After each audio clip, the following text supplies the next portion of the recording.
The medieval world gave rise to one of history's most enigmatic organizations, the Knights Templar.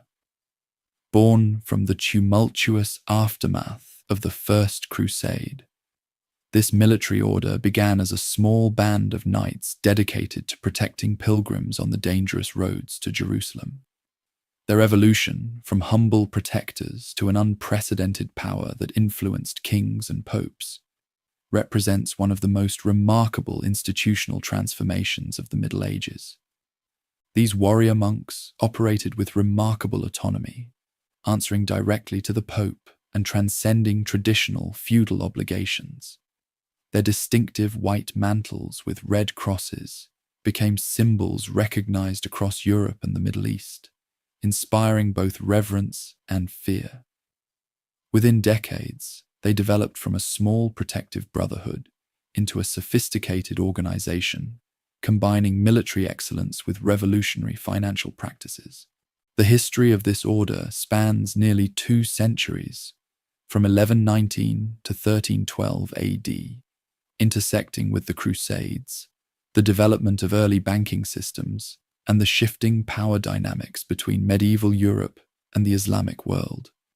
Their dramatic suppression, culminating in accusations of heresy, secret trials, and public executions, stands as one of history's most notorious cases of political conspiracy.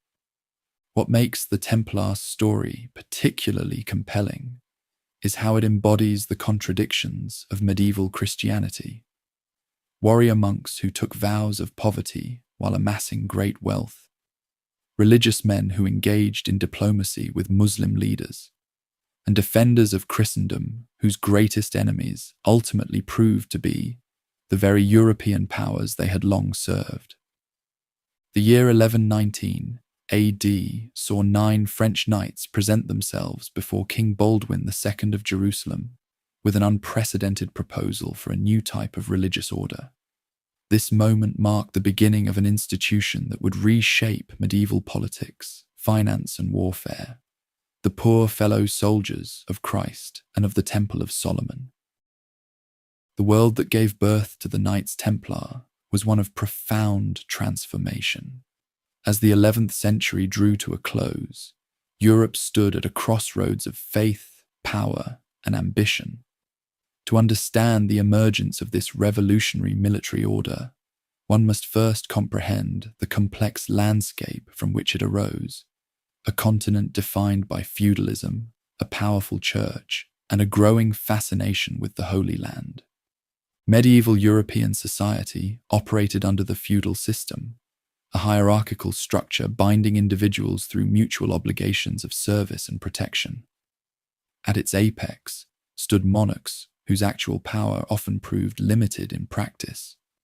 Below them, influential nobles controlled vast territories through networks of vassals who pledged military service in exchange for land and security.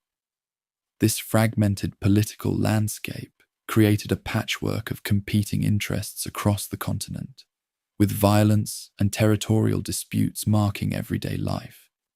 The Catholic Church functioned as the unifying institution, transcending these political boundaries. By the late 11th century, it had evolved into the most powerful and far-reaching organization in Western Europe. The Cluniac reforms of previous decades had strengthened ecclesiastical independence from secular control and centralized authority under the papacy. Religious doctrine exerted tremendous influence over every aspect of medieval existence, from royal politics to peasant routines. Christian teachings provided the moral framework through which Europeans understood their world and their place within it. Under Pope Gregory VII, who led the Church from 1073 to 1085, religious authorities began asserting supremacy over secular powers in what scholars call the investiture controversy. This pivotal conflict centered on whether emperors or popes should appoint high church officials, but it represented a broader struggle over the relationship between spiritual and temporal authority. The humiliation of Emperor Henry IV at Canossa in 1077 where he reportedly stood barefoot in the snow for 3 days seeking papal forgiveness, symbolized the growing dominance of Rome's religious leadership. While Europe experienced these internal transformations, a vastly different civilization flourished across the Mediterranean. The Islamic world of the 11th century represented the pinnacle of contemporary achievement in numerous fields. From Baghdad to Cordoba, Muslim scholars preserved and expanded upon ancient Greek knowledge, advancing mathematics, astronomy, medicine, and architecture, while European societies remained comparatively underdeveloped. The Holy City held profound religious significance for Christians, Muslims, and Jews alike. For followers of Islam, it ranked as their third most sacred site after Mecca and Medina. The Dome of the Rock and Al-Aqsa Mosque stood as magnificent testimonies to Islamic reverence for this ancient center of faith.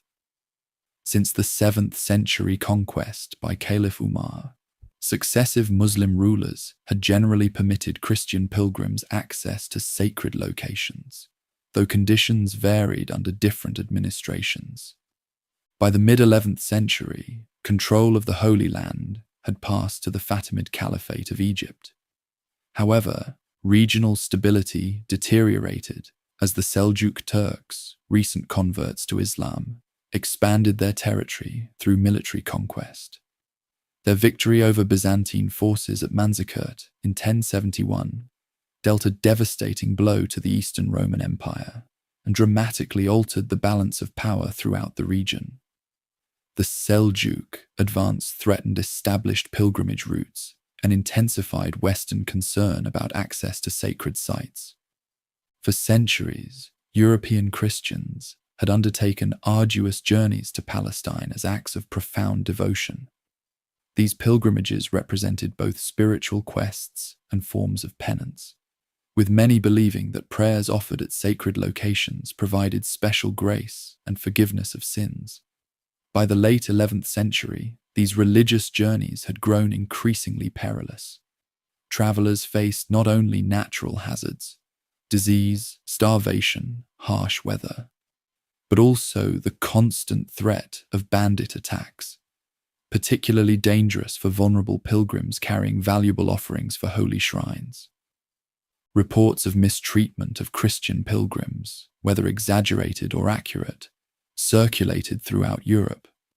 These accounts found a receptive audience in a continent already experiencing religious revival and heightened interest in expressions of piety. The concept of armed pilgrimage, combining devotional practice with military action, began to take shape in the European consciousness. Against this backdrop, Byzantine Emperor Alexios I Komnenos sent envoys to Pope Urban II, requesting military assistance against the Seljuk Turks.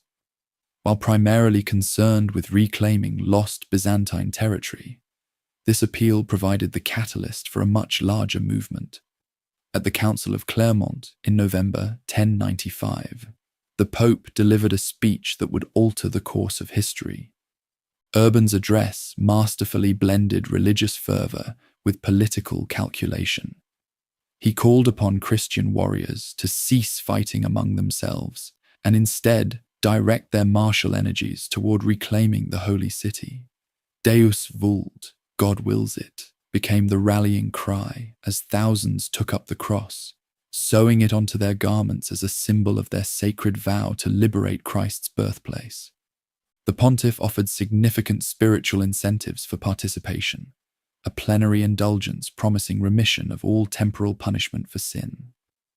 For medieval Christians deeply concerned with salvation, this spiritual reward provided powerful motivation. Additionally, the Eastern expedition offered second sons of nobility, those unlikely to inherit family estates, an opportunity for wealth, territory, and glory in distant lands. What followed was the First Crusade, an unprecedented military campaign beginning in 1096 that mobilized tens of thousands across Western Europe. After the disastrous People's Crusade, led by Peter the Hermit, ended in massacre, The main crusader armies, comprised primarily of French and Norman knights, departed in August of that year. Against considerable odds, these forces captured Antioch in June 1098, after a grueling siege, and finally reached their ultimate destination in June 1099. The siege lasted just over a month before the walls were breached on July 15th, 1099. What followed remains one of the darkest chapters in Crusader history, a brutal massacre of Muslim and Jewish inhabitants that shocked even contemporary chroniclers. Raymond of Aguilera, an eyewitness, described Christian warriors wading ankle-deep in blood at the Temple Mount. While likely embellished, such accounts reflect the extreme violence that accompanied the conquest. With their objectives secured, the victorious forces established the Kingdom of Jerusalem and several other Crusader states collectively known as Outremer, the land beyond the sea. Godfrey of Bouillon became the first ruler of the newly won territory, taking the humble title Defender of the Holy Sepulchre rather than king.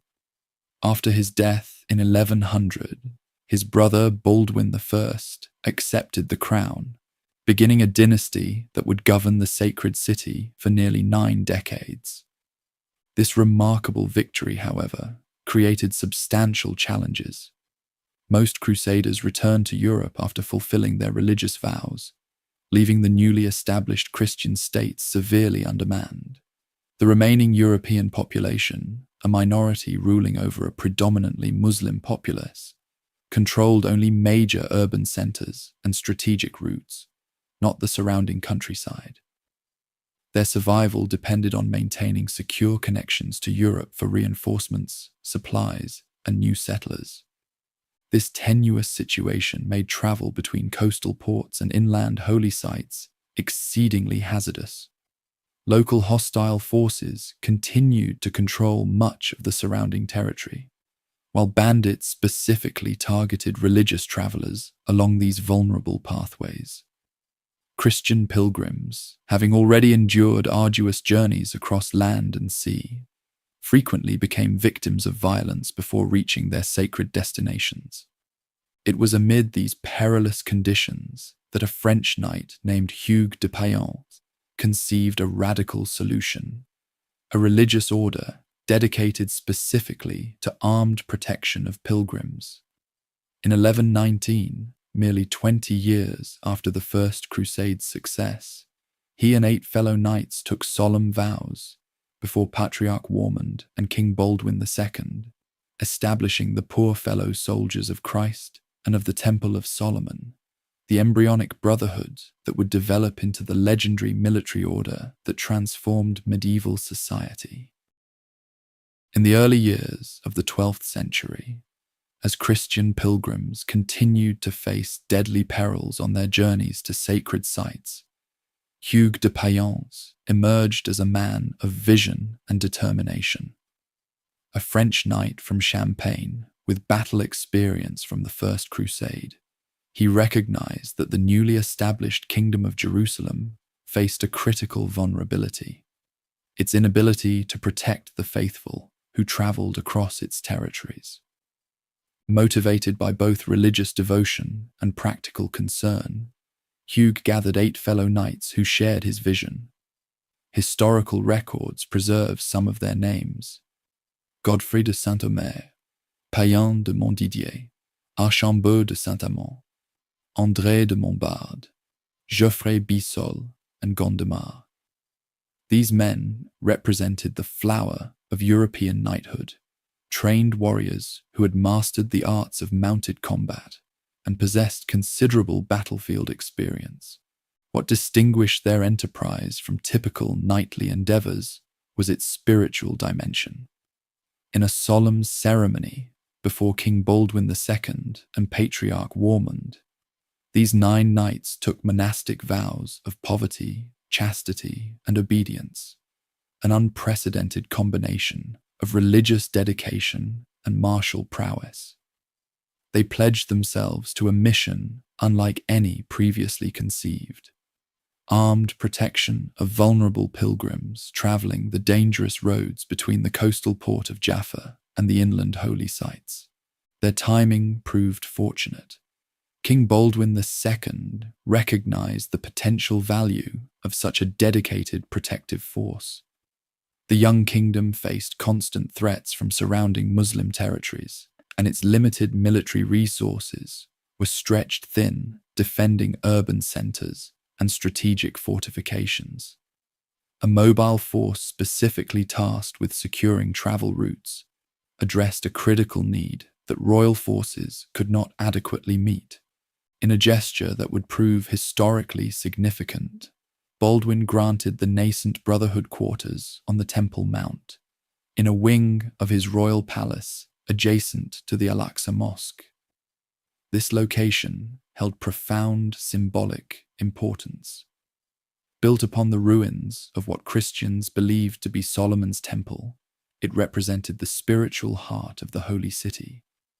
The knights adopted their name from this prestigious headquarters, the poor fellow soldiers of Christ and of the Temple of Solomon. The choice of the Temple Mount as their base carried multiple layers of meaning. In practical terms, it provided a strategic location from which to organize their patrols. Symbolically, it connected the order to biblical traditions of sacred guardianship. Some scholars suggest that the founders may have been influenced by stories of the ancient Levites who guarded Solomon's original temple. This connection to sacred history would become an important element of the order's identity and mystique. Despite royal support, the Brotherhood initially operated with extremely limited resources. Contemporary accounts describe them as so impoverished that two knights would share a single horse, an image later immortalized in their famous seal depicting two mounted men on one steed. Their early equipment consisted of donated garments and weapons, and they relied on charitable contributions for sustenance. This genuine poverty aligned with their monastic vows and distinguished them from the often ostentatious display of secular knighthood. Their daily activities focused on armed escorts for pilgrim groups along the most dangerous stretches of road, particularly the route from the coastal landing at Jaffa through the bandit-infested hills to sacred destinations. Using techniques developed during the Crusade, they organized travelers into protected convoys, positioned armed knights at front and rear, and maintained vigilant watch for ambush attempts. Contemporary accounts credit them with immediately reducing pilgrim casualties through these systematic protective measures. For nearly a decade, the Brotherhood operated in this humble capacity, gradually building a reputation for disciplined effectiveness and religious dedication. Yet despite their practical success, they faced skepticism from both religious and secular quarters. The concept of warrior monks represented a contradiction to many medieval minds. Traditional monastic orders emphasized peace, humility, and separation from worldly affairs, while knightly values celebrated martial prowess, honor, and secular glory. By combining these seemingly incompatible ideals, the Temple Knights challenged established social categories. The European religious establishment expressed particular concern about armed monks. How could men who shed blood, even in righteous cause, fulfill the spiritual ideals of monastic life? This theological question required resolution before the Brotherhood could gain wider acceptance and support. Their unusual status also raised practical questions of governance and accountability. As knights, should they answer to secular authorities? As monks, did they fall under church jurisdiction? Their unique position between these worlds created administrative ambiguities that troubled both royal and ecclesiastical officials. Despite these conceptual challenges, the practical value of their service generated growing support.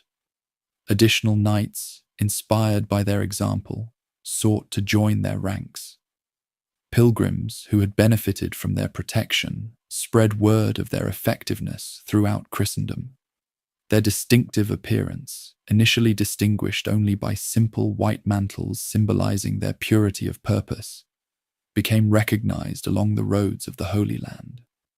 News of this innovative order eventually reached influential ears in Europe, particularly those of Bernard, Abbot of Clairvaux, a nephew of one of the founding knights, André de Montbard. Bernard possessed unparalleled moral authority as the leading religious figure of his age. His intellectual brilliance and reputation for holiness made him the perfect advocate for the fledgling brotherhood. Though initially skeptical of the concept of warrior monks, Bernard came to recognize their potential as a force for righteous protection. Hugues de Payens recognized that for his order to expand its mission, it needed formal recognition from the highest authorities of Western Christendom.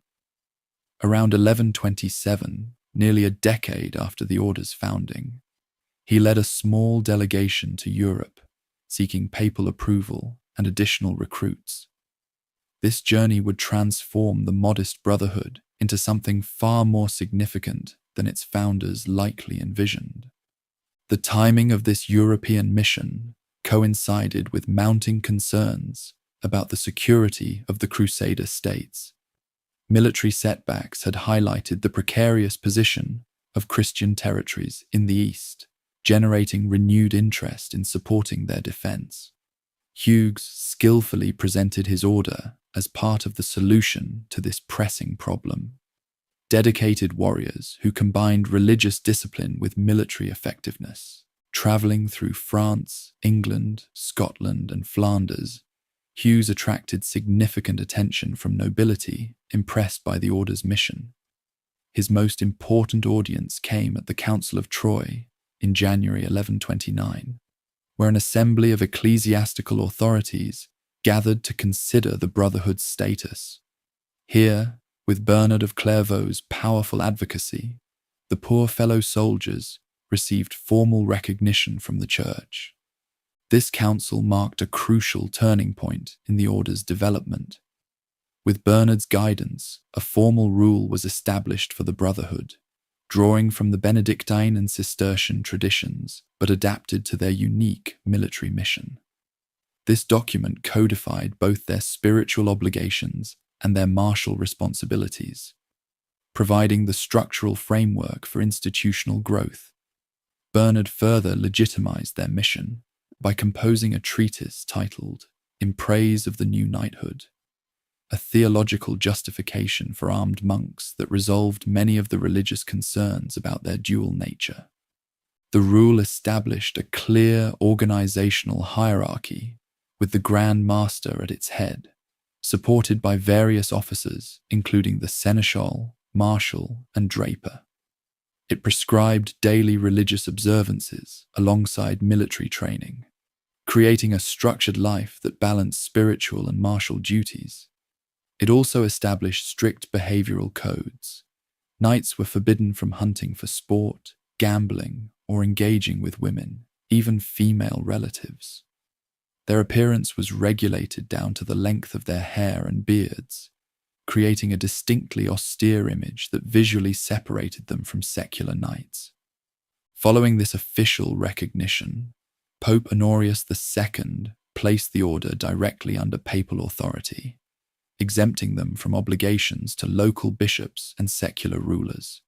This extraordinary autonomy would prove crucial to their future development, allowing them to operate across political boundaries as an international organization answerable only to Rome. The white mantle that had been their simple identifier now received an official distinction, a red cross added by Pope Eugenius III as a symbol of martyrdom. This striking visual emblem became their most recognizable feature, inspiring respect and, sometimes, fear across 2 continents. With church endorsement and a growing reputation, donations began flowing to the order from across Europe. Wealthy nobles gifted land, castles, and incomes to support their mission. Young knights, particularly younger sons without inheritance prospects, sought membership in increasing numbers. What had begun as 9 knights sharing horses had transformed, within a single decade, into an internationally recognized institution with exponentially growing resources. As the Brothers of the Temple returned to the Holy Land, following their European mission, they bore with them not only new recruits and material wealth, but also a transformed identity. No longer merely a local protective brotherhood, they had become the first military religious order in Christian history, a revolutionary institution that would reshape warfare, finance, and religious life in ways their humble founders could scarcely have imagined. The Crusader states established in the aftermath of the First Crusade existed in a political landscape unlike anything in contemporary Europe. Collectively known as Outremer, meaning the land beyond the sea, these Christian territories carved from Muslim-controlled regions represented a unique experiment in medieval governance. To understand the rise of the Templar Order, one must comprehend the complex political environment in which they operated. Foremost among these states stood the Kingdom of Jerusalem, stretching from the Mediterranean coast to the Jordan River. Surrounding it were the county of Tripoli, the Principality of Antioch, and the county of Edessa, each with its own ruler, laws, and strategic concerns. These territories formed a narrow coastal strip of Christian governance, surrounded by powerful Muslim states on nearly all sides. The political foundation of these Crusader states rested on an uneasy transplantation of European feudalism onto Middle Eastern soil. Baldwin I, crowned as Jerusalem's first king, established a feudal hierarchy with European nobles granted fiefs in exchange for military service. Yet this system faced immediate challenges in the Middle Eastern context. The shortage of European settlers meant that local administration often relied on indigenous Christian and Muslim officials. Unlike Europe's relatively stable boundaries, frontiers in Outremer remained fluid, with territories changing hands frequently through conquest or treaty. The Kingdom of Jerusalem developed distinctive political institutions, reflecting its unique circumstances. The High Court, composed of major feudal lords, both advised the monarch and limited royal authority. Unlike European kingdoms where hereditary succession was the norm, Jerusalem's crown was technically elective, though typically passing within the same dynasty. When male heirs were lacking, women could and did inherit the throne, a practice more common in Outremer than in Europe. This created complex scenarios where queens regnant or their consorts wielded power, sometimes leading to succession disputes that weakened the kingdom at critical moments. Templar knights entered this intricate political web as both participants and independent actors. Their relationship with successive kings of Jerusalem evolved considerably over time. During the earliest years, under Baldwin II, who had granted them their headquarters on Temple Mount, the Brotherhood enjoyed royal favor and protection while they established their mission. Their primary function, securing roads for pilgrims, aligned perfectly with royal interests in maintaining safe passage throughout the realm. As their wealth and military capacity grew, the Templar Order gradually assumed broader responsibilities within the kingdom's defense structure.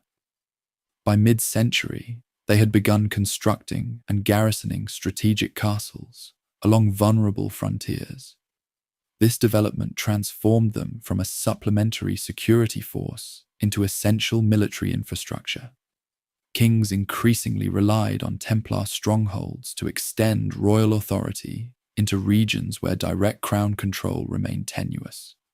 The political position of the military orders grew more complex during the reign of King Fulk, former Count of Anjou, who ruled Jerusalem through his marriage to Queen Melisande. As a newcomer to Outremer politics, Fulk sought reliable allies among the nobility. The Templars, with their growing international prestige and direct papal connection, offered a valuable counterbalance to entrenched local interests that sometimes challenged royal authority. However, this relationship contained inherent tensions. The Templars' exemption from royal taxation and their direct accountability to the Pope created a quasi-independent power center within the kingdom's borders. When royal and Templar interests aligned, this arrangement strengthened the realm. When they diverged, it created friction that undermined unified action against external threats. Beyond Jerusalem, the Brotherhood established political relationships throughout the other Crusader states. In the county of Tripoli, they received extensive land grants from Count Raymond II, including strategic mountain passes controlling access to the interior. In Antioch, they maintained a more cautious relationship with princes often entangled in Byzantine politics. Their presence in northernmost Edessa remained limited until that county's fall to Muslim forces, a catastrophe that highlighted the vulnerability of isolated Christian territories. The political complexity of Outremer extended beyond its internal Christian governance to relations with neighboring Muslim powers. Contrary to popular conceptions of constant religious warfare, diplomatic engagement and negotiated coexistence characterized many periods. Trade connections remained vital to economic survival, creating interdependencies that sometimes transcended religious divisions. Treaties establishing temporary truces or defining spheres of influence were common diplomatic tools, with the Templars occasionally serving as intermediaries in these negotiations due to their reputation for adhering strictly to agreements. The Brotherhood's growing political influence drew them into factional struggles that plagued the Crusader states. Noble families frequently competed for power and position, forming alliances that shifted according to immediate interests rather than consistent principles. European-born crusaders often clashed with second-generation settlers born in the East, whom they derisively called poulains.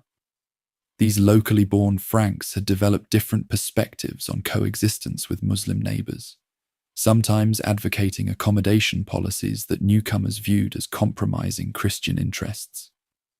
Within this factional landscape, the Templars generally aligned with hardline positions, emphasizing military solutions to territorial security. Their perspective stemmed from practical experience protecting vulnerable travelers against raiders who exploited any weakness in defense. This stance sometimes placed them at odds with rulers seeking diplomatic arrangements to compensate for chronic military shortages. Relations between the military orders themselves added another layer of political complexity. The Hospitallers, originally founded as a medical organization caring for pilgrims, had evolved their own military branch partly in response to Templar success. Though serving complementary functions, the two orders developed an intense rivalry for donations, recruits, and influence. This competition occasionally erupted into open conflict, requiring royal or papal intervention to restore cooperation. The political landscape shifted dramatically following the disastrous Battle of Hattin and subsequent fall of Jerusalem to Saladin's forces. With the kingdom's capital lost and its territory reduced to a few coastal cities, political authority fragmented further. In this crisis atmosphere, the military orders, with their independent financing and international recruitment networks, gained even greater influence relative to weakened secular rulers. Throughout these political evolutions, the Templars faced a fundamental challenge, balancing their specific spiritual mission with pragmatic engagement in worldly politics. Their rule committed them to protecting Christian interests in the Holy Land, yet effective protection required political maneuvering, that sometimes compromised monastic ideals. Individual Grand Masters navigated this tension differently, some maintaining strict independence from political entanglements, others becoming deeply involved in the governance of Outremer. By the latter half of the 12th century, the order had become indispensable to the political survival of the Crusader states. Their castles formed the backbone of territorial defense. Their financial resources supported struggling royal treasuries. Their diplomatic connections facilitated external alliances. Yet this very indispensability created growing resentment among some secular authorities who found their own power increasingly constrained by Templar influence. The complicated politics of Outremer shaped the Templar order as much as the order shaped the region's politics. From humble beginnings as road guardians, they had evolved into sophisticated political actors, balancing multiple roles: military defenders, financial power brokers, and representatives of papal interests in the East. This political evolution laid the groundwork for their subsequent rise to international prominence, while also sowing seeds of the tensions that would eventually contribute to their downfall. The transformation of a small brotherhood of protective knights into a powerful international order required more than just papal recognition. It demanded a comprehensive framework governing every aspect of members' lives, from prayer schedules to battlefield conduct. This framework came in the form of the Templar Rule, a remarkable document that blended monastic discipline with military necessity. The rule's creation at the Council of Troyes marked a watershed moment in the order's development. Bernard of Clairvaux, the most influential religious figure of his age, played a central role in its formulation. His treatise, in praise of the new knighthood, provided the theological foundation necessary for this revolutionary concept. In these writings, Bernard distinguished the Templars from secular knights, whom he criticized for vanity, ostentation, and fighting for personal glory. The Templars, by contrast, represented a new ideal: men who fought not for worldly recognition, but for the protection of the innocent and defense of Christendom. The knight who protects his soul with the armor of faith as he covers his body with an armor of steel, wrote Bernard. He is truly fearless and safe on either count.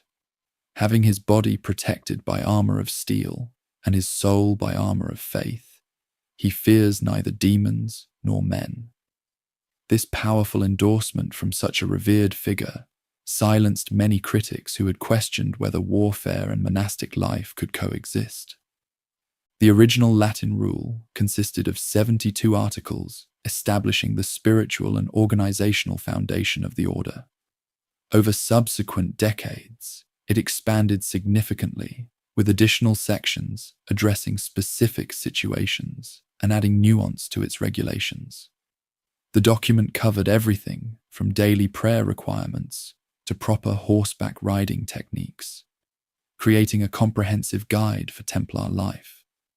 At the apex of the organizational structure stood the Grand Master, elected for life by an assembly of senior brothers. This position combined spiritual authority with military command, requiring both piety and strategic acumen. The Grand Master presided over the central governing body known as the chapter, where major decisions affecting the entire order were made collaboratively with input from senior members. Below the Grand Master served various officers with specific responsibilities. The seneschal functioned as deputy leader and administrator. The marshal oversaw military operations, training, and equipment. The commander of the Kingdom of Jerusalem managed affairs in the order's spiritual homeland. The draper supervised clothing and personal equipment distribution. The treasurer controlled financial matters, an increasingly complex role as the order's wealth grew. Each regional division, called a commandery, had its own leadership hierarchy, reporting ultimately to the Grand Master.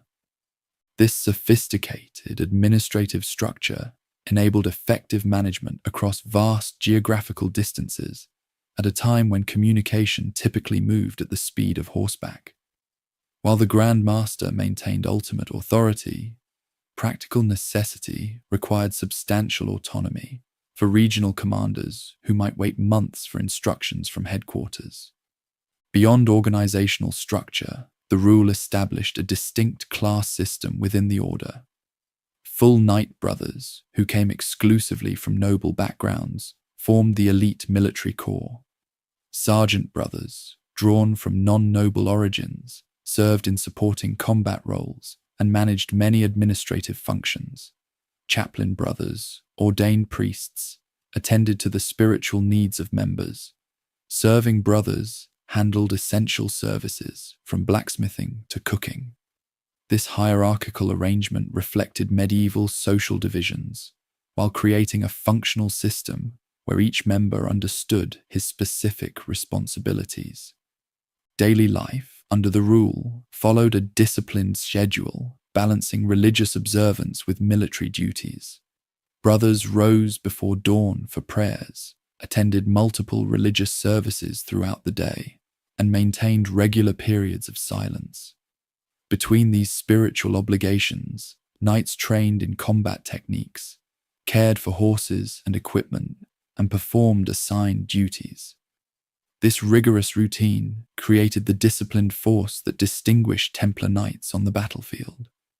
The religious aspects of the rule drew heavily from Cistercian practices, reflecting Bernard's influence. Mandatory attendance at canonical hours, regular prayer times spread throughout the day and night, maintained the monastic character of the order even during military campaigns. When separated from their communities by military duty, brothers were expected to replace missed services with recitations of the Lord's Prayer.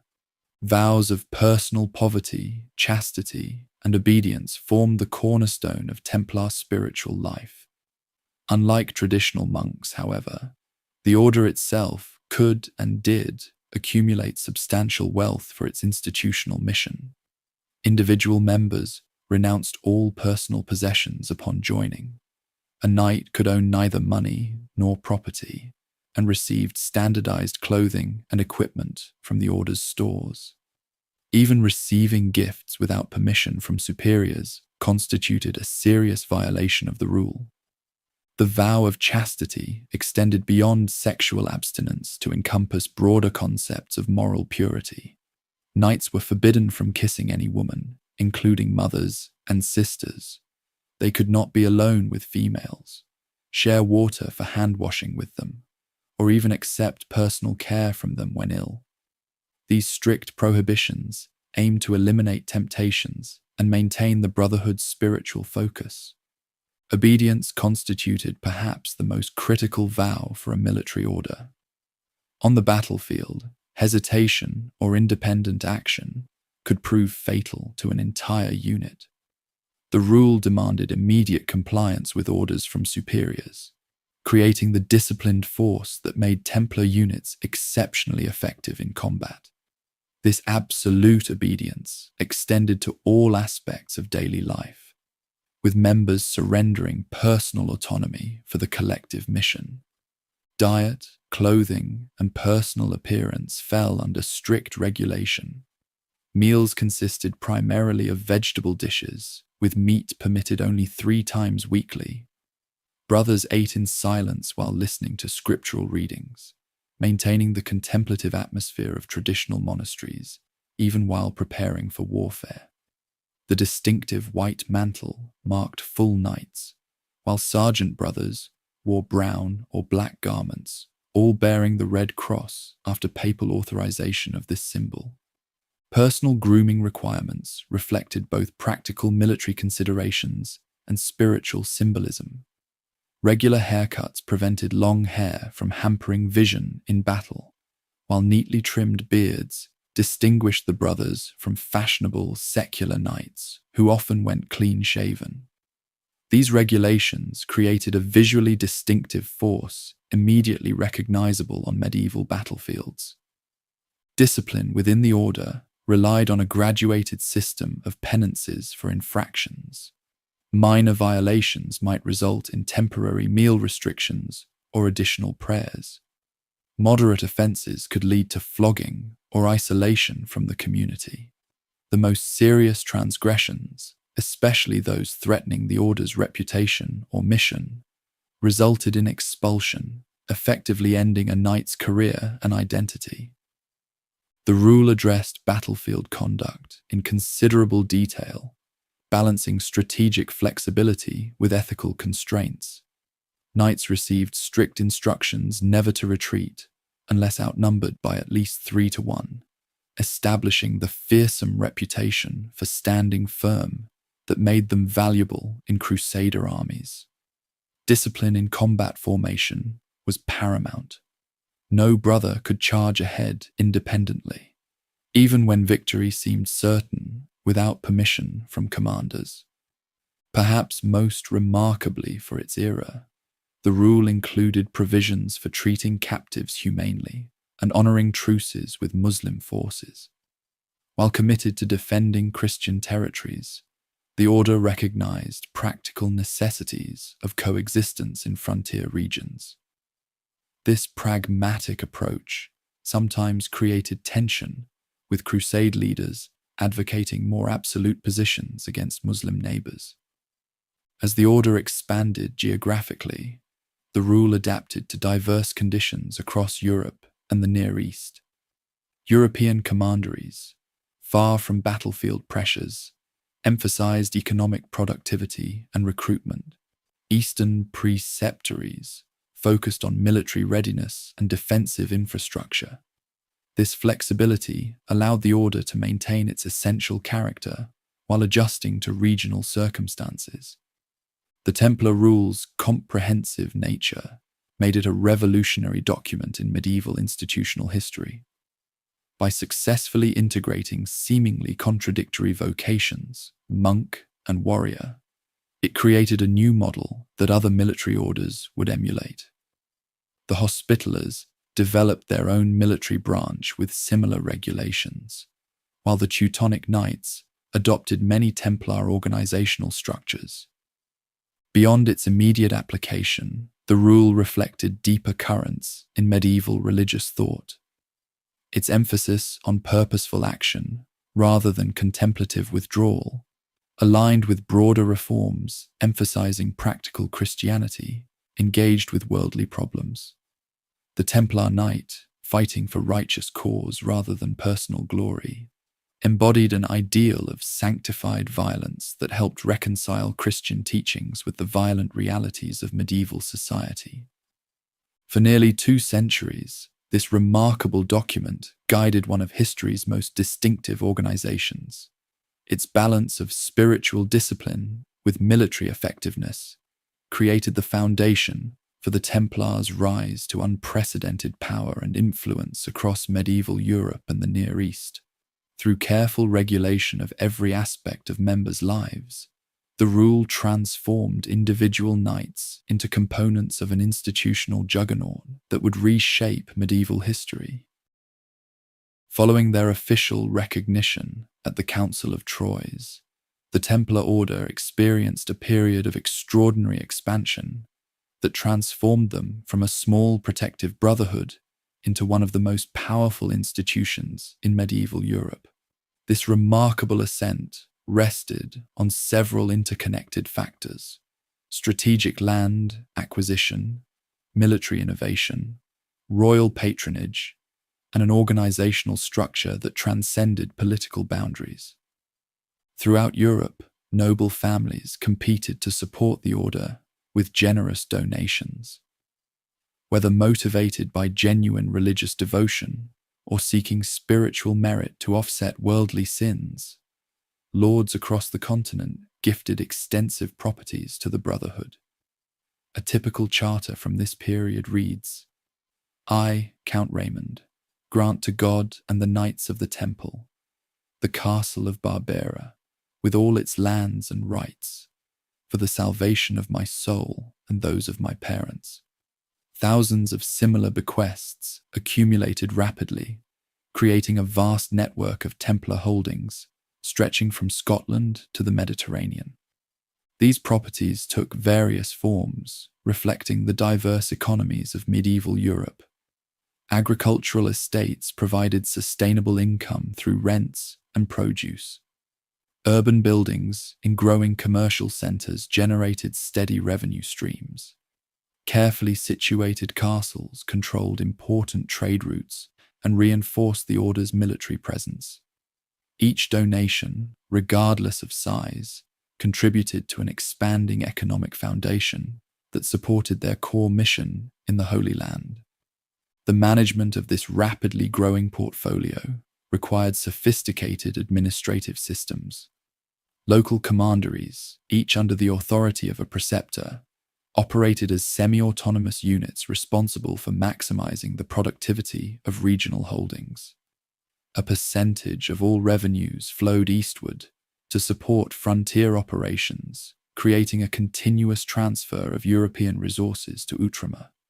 This financial pipeline gave Templar forces in the east significant advantages over other crusader contingents that relied on sporadic funding from distant patrons. While expanding territorially across Europe, the order simultaneously established their iconic headquarters in Paris, the Temple. This fortified complex near the current site of Place de la République served as their administrative center for Western operations. Its massive stone tower contained the order's treasury, archives, and central banking operations. Kings and nobles deposited valuables in its secure vaults, recognizing the superior protection offered by this heavily guarded complex. The Paris Temple became so central to French governance that it frequently hosted royal councils and served as the treasury for the French monarchy. In England, their London headquarters, known as the New Temple, provided similar functions for English royalty. King John stored the crown jewels there, while Henry III utilized Templar financial expertise to manage royal accounts.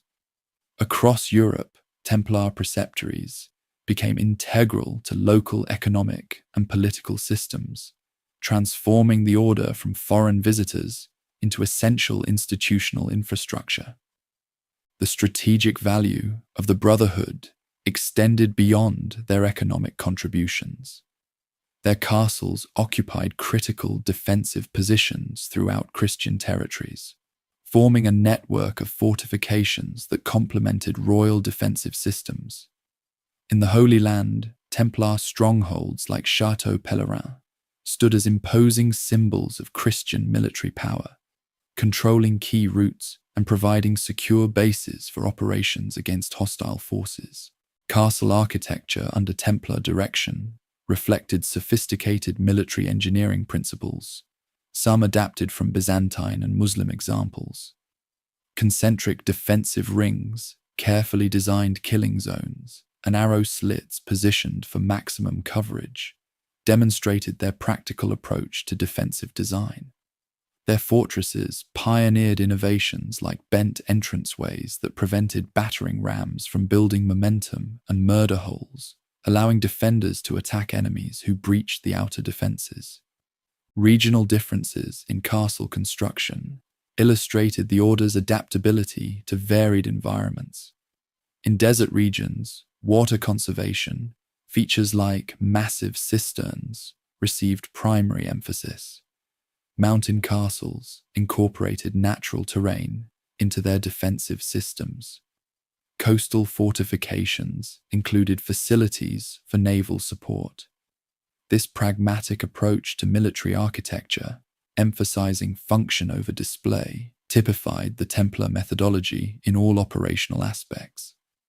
The Brotherhood's military effectiveness stemmed not only from their fortifications, but also from innovative battlefield tactics. Regular training created disciplined units capable of complex maneuvers rarely achieved by feudal levies. Templars pioneered the use of standardized commands and signals, allowing rapid response to changing battlefield conditions. The order maintained strict formation discipline, with knights forbidden from breaking ranks to pursue individual glory, a common weakness in other crusader forces. Their distinctive fighting approach reflected a pragmatic appreciation for Middle Eastern battlefield realities. Heavy European cavalry tactics required adaptation to the lighter, more mobile forces of their adversaries. Templar units developed hybrid approaches, combining Western shock combat with elements of Eastern mobile warfare. They maintained specialized scouting units familiar with local terrain and trained in reading subtle signs of enemy movement. Unlike many European commanders who dismissed Muslim tactics as dishonorable, Templar leaders studied and adapted effective enemy techniques when advantageous. Horse breeding represented another area of Templar excellence.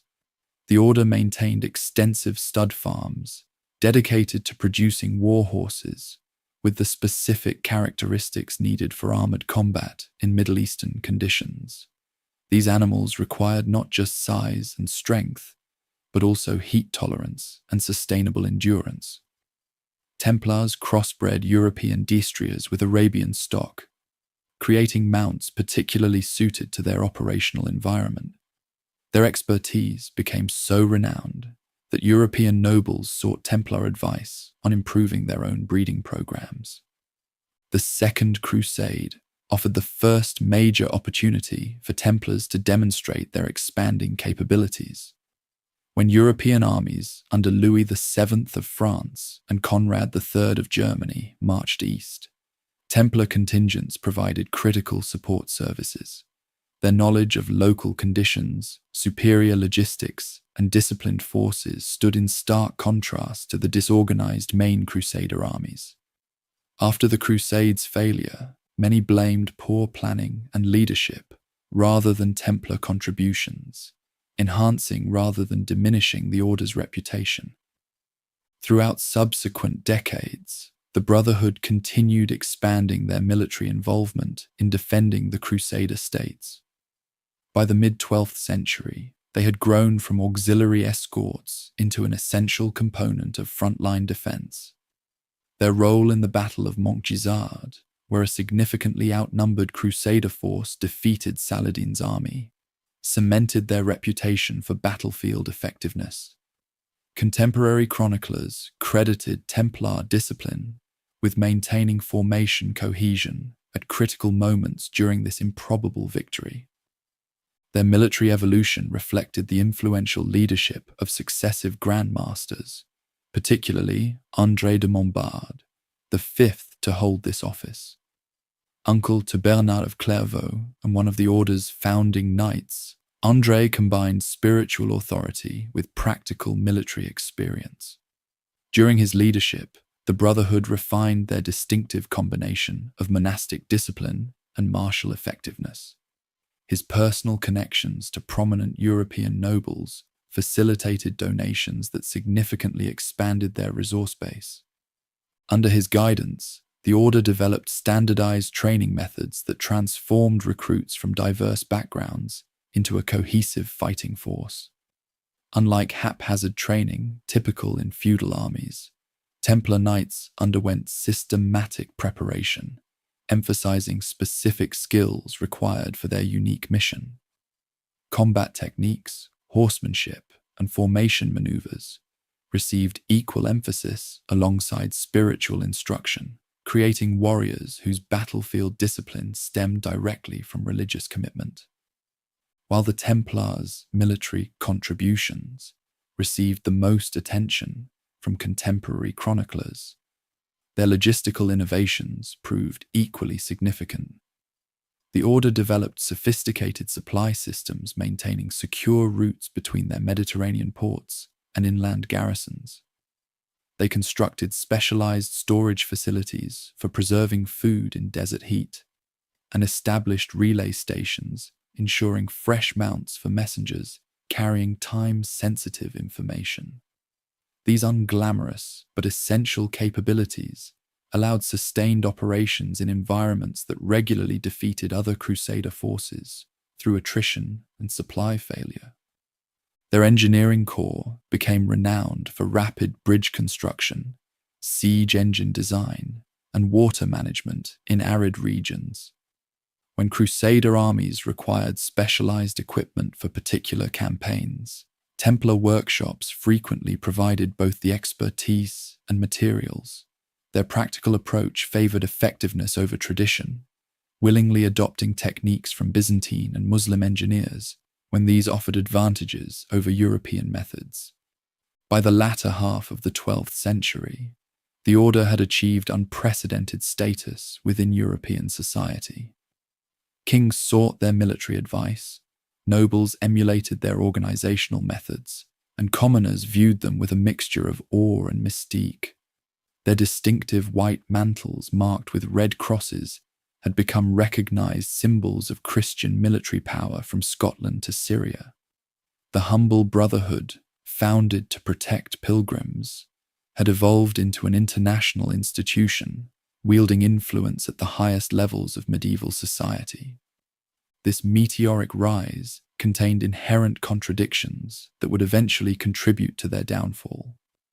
The vast wealth necessary to support their military mission created tension with their nominal vow of poverty. Their exemption from episcopal authority and direct accountability only to the Pope generated friction with local church hierarchies.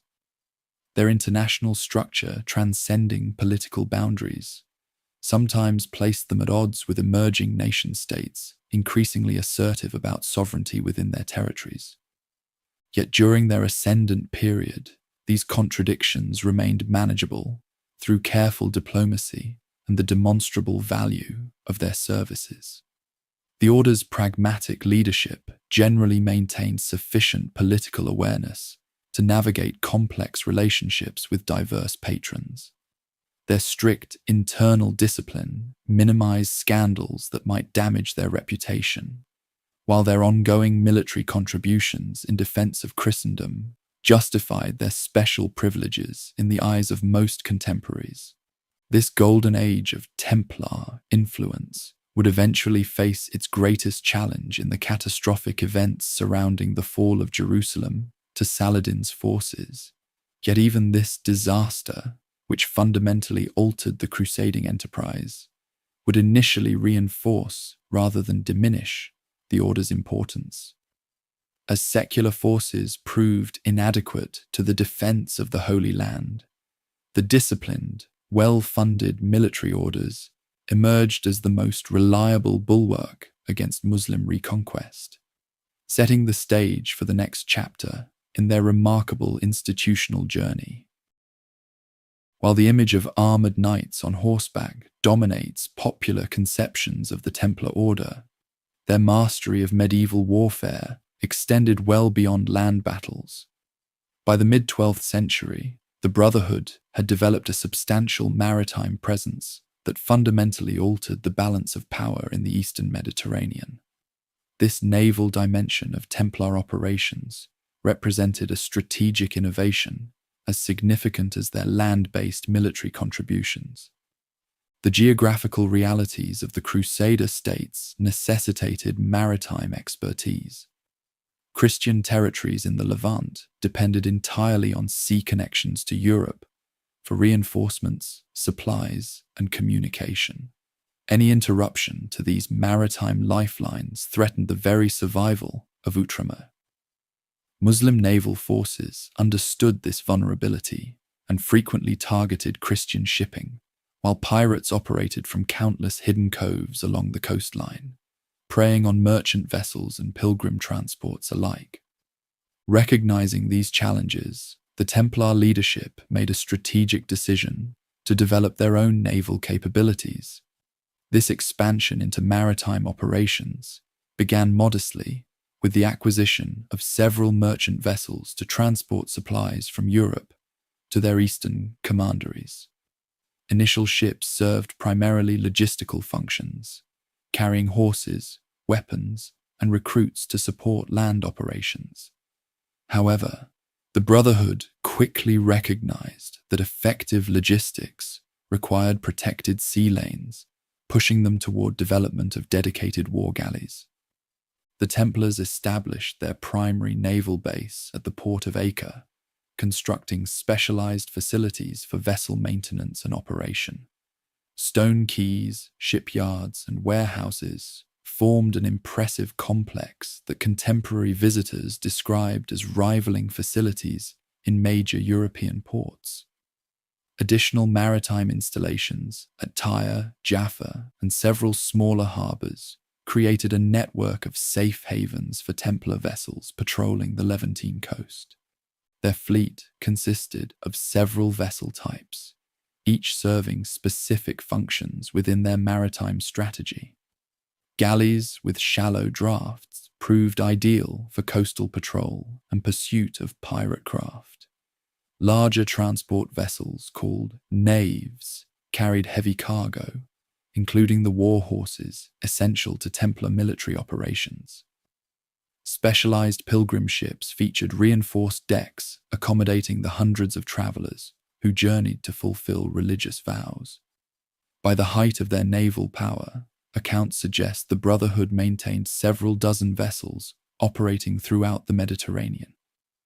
The operation of this fleet required specialized knowledge absent from traditional knightly training. The order addressed this need by creating a dedicated marine branch within their structure. Templar mariners developed expertise in navigation, ship handling, and naval combat tactics. Command positions typically went to knights with demonstrated aptitude for maritime operations, while experienced sailors from Italian maritime republics often served as technical specialists, bringing advanced seafaring knowledge into the Brotherhood's service. Templar naval operations fulfilled multiple strategic objectives beyond simple transport. Regular patrols along pilgrim sea routes dramatically reduced pirate attacks on vulnerable traveler ships. Convoy systems grouping merchant vessels under Templar protection improved commercial security, strengthening economic connections between East and West. Naval forces provided critical support for coastal castles, delivering supplies and reinforcements to installations that would otherwise remain vulnerable to siege. The strategic value of Templar maritime capabilities became particularly evident during the Third Crusade. When Christian forces undertook the siege of Acre, Templar vessels maintained a critical naval blockade, preventing Muslim relief ships from reaching the defended city. They transported siege equipment too massive for land travel and evacuated wounded soldiers for treatment at rear areas. This multi-dimensional support proved essential to the eventual Christian recapture of this vital port city. Beyond military applications, Templar ships provided critical transportation services for the broader Crusader enterprise. When European nobles and their retinues traveled east to fulfill crusading vows, they frequently booked passage on Templar vessels, recognizing their superior safety record and reliable scheduling. Pilgrims of more modest means similarly sought Templar transport when available, willing to pay premium fares for the security these ships provided. The Brotherhood developed standardized fare structures and established regular sailing schedules between major Mediterranean ports, creating an early form of organized passenger service. The maritime expertise developed for military purposes yielded significant commercial benefits as well. Templar ships engaged in trade during peaceful periods, transporting valuable Eastern goods to European markets and carrying Western products eastward. The profits from these commercial voyages helped finance the Order's broader military mission, while strengthening economic ties between distant regions. Their reputation for honest dealings and reliable delivery made Templar vessels preferred carriers for high-value cargo requiring secure transport. The Brotherhood demonstrated remarkable innovation in their naval operations. Their ships incorporated design elements from both Western and Eastern maritime traditions, creating hybrid vessels particularly suited to Mediterranean conditions. Western-style deep hulls provided stability and cargo capacity, while Eastern-influenced Latine sails offered superior maneuverability in the variable winds characteristic of the Eastern Mediterranean. This pragmatic approach to naval architecture typified the Templar methodology of adopting effective techniques regardless of origin. Navigational practices similarly combined traditions from multiple seafaring cultures. Templar mariners utilized astronomical navigation techniques learned from Muslim sailors, alongside Western methods based on coastal landmarks and rudimentary charts. During nighttime operations, they employed signal lanterns, arranged in standardized patterns to maintain fleet cohesion, a system more advanced than contemporary European navies used. These technical innovations gave Templar vessels operational advantages that magnified their effectiveness despite relatively modest fleet size. The naval dimension of Templar power significantly enhanced their political position within the Crusader states. Control over critical maritime routes gave them leverage in negotiations with secular authorities, perpetually concerned about communication with Europe. When political disputes arose between European powers operating in the East, Templar naval neutrality often provided the only reliable transport option for diplomats traveling to reconciliation conferences. This maritime power complemented their land-based military strength, creating a comprehensive security capability unmatched by any secular authority in Outremer. This naval expertise proved particularly valuable during periods of territorial setback. When inland areas fell to Muslim forces, coastal strongholds maintained by the military orders became the primary Christian footholds in the region. The ability to supply these positions from the sea ensured their viability even when surrounded by hostile territory. Following the catastrophic Battle of Hattin and subsequent loss of Jerusalem, Templar naval capabilities played a crucial role in maintaining the surviving coastal fragments of the Crusader states. Maritime operations presented unique challenges for an order bound by monastic vows. Life aboard medieval vessels involved hardships and dangers unfamiliar to land-based commanderies. Extended voyages required adaptations to regular prayer schedules and dietary restrictions. The Brotherhood developed specialized regulations for seafaring members, balancing spiritual obligations with practical necessities of maritime life. Ship chaplains conducted religious services adapted to naval conditions, maintaining the order's spiritual character even in this specialized branch. The Templar fleet reached its zenith of influence in the decades following the Third Crusade. With Jerusalem lost and Christian territory reduced to coastal regions, naval power became proportionally more important to Outremer's survival. The Brotherhood's ships maintained essential connections between isolated Christian outposts that would otherwise have been impossible to defend. Their maritime patrols represented a significant deterrent to Muslim naval forces, considering attacks on vulnerable coastal positions. Archaeological evidence from Templar port facilities reveals the sophisticated infrastructure supporting their naval operations. Excavations at Acre have uncovered specialized storage facilities for marine equipment, workshops for sail production, and slipways designed for efficient vessel maintenance. These physical remains confirm contemporary accounts describing highly organized maritime activities operating according to standardized procedures. The substantial investment in these facilities demonstrates the strategic importance the order placed on their naval capabilities. Though less celebrated than their mounted knights, Templar mariners made equally crucial contributions to the order's mission and reputation. Their mastery of Mediterranean seafaring extended the Brotherhood's protective reach beyond land routes to encompass the sea lanes connecting Europe with the Holy Land. This comprehensive approach to security, spanning both terrestrial and maritime domains, established the Templars as the indispensable guardians of Christian interests in the East. The maritime legacy of the Templar Order outlived their presence in the Levant. When Christian territories in the Holy Land finally fell, elements of their naval expertise transferred to other maritime powers, particularly Portugal, where many Templar resources were absorbed by the successor Order of Christ. This Portuguese connection would later influence the age of exploration, with ships bearing the distinctive cross of Christ, evolved from the Templar emblem, venturing into the Atlantic under commanders trained in navigational techniques descended from Templar practices. By developing effective naval capabilities alongside their famous land forces, the Brotherhood demonstrated an integrated approach to medieval security operations that was centuries ahead of its time. Their comprehensive strategy, encompassing both domains, created the operational foundation for their rise to unprecedented power and influence throughout the Mediterranean world.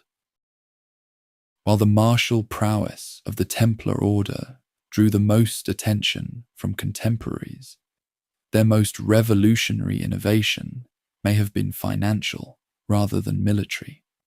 From humble beginnings protecting pilgrims' physical safety, the religious warriors evolved into guardians of their economic security as well, developing financial instruments and banking practices that transformed the medieval economy and established precedents still visible in modern finance. This transformation began with a practical problem. Medieval pilgrims traveling to sacred sites faced significant dangers beyond physical attack, chief among them the risk of carrying substantial wealth necessary for extended journeys. Gold coins and valuables made travelers conspicuous targets for bandits.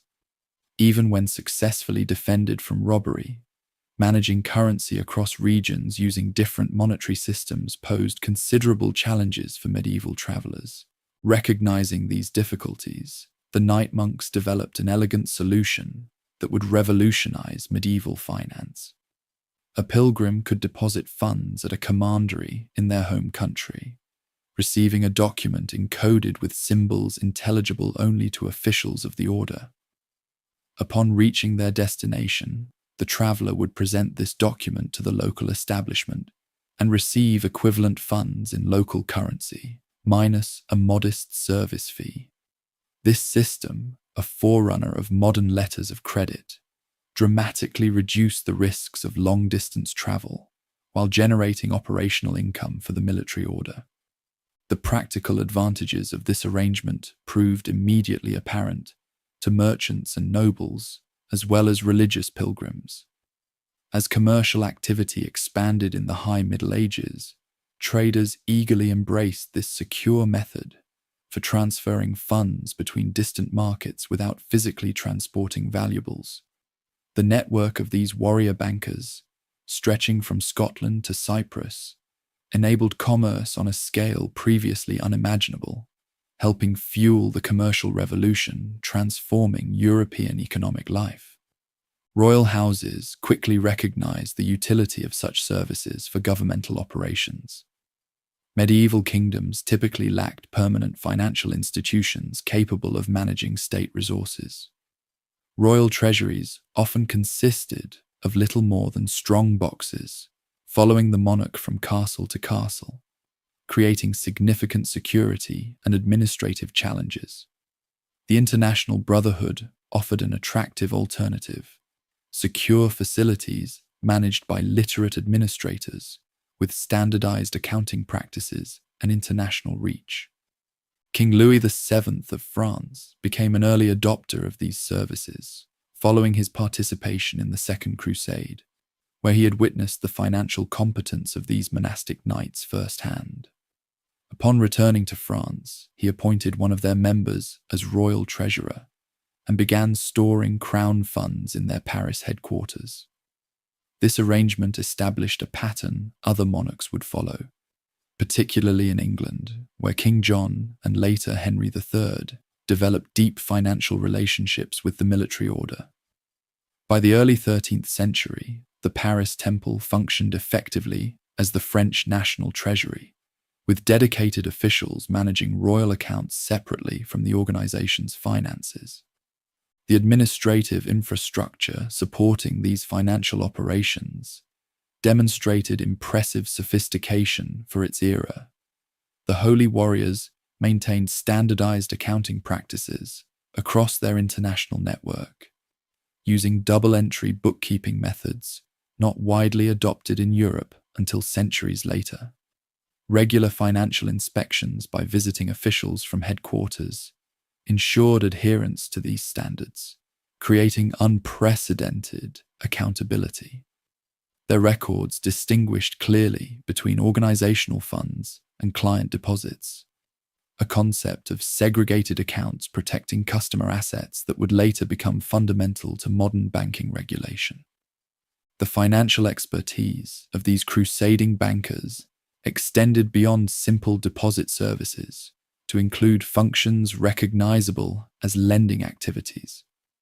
While medieval church prohibitions against usury, charging interest, technically restricted lending practices, the order developed various arrangements that effectively provided credit while remaining within religious guidelines.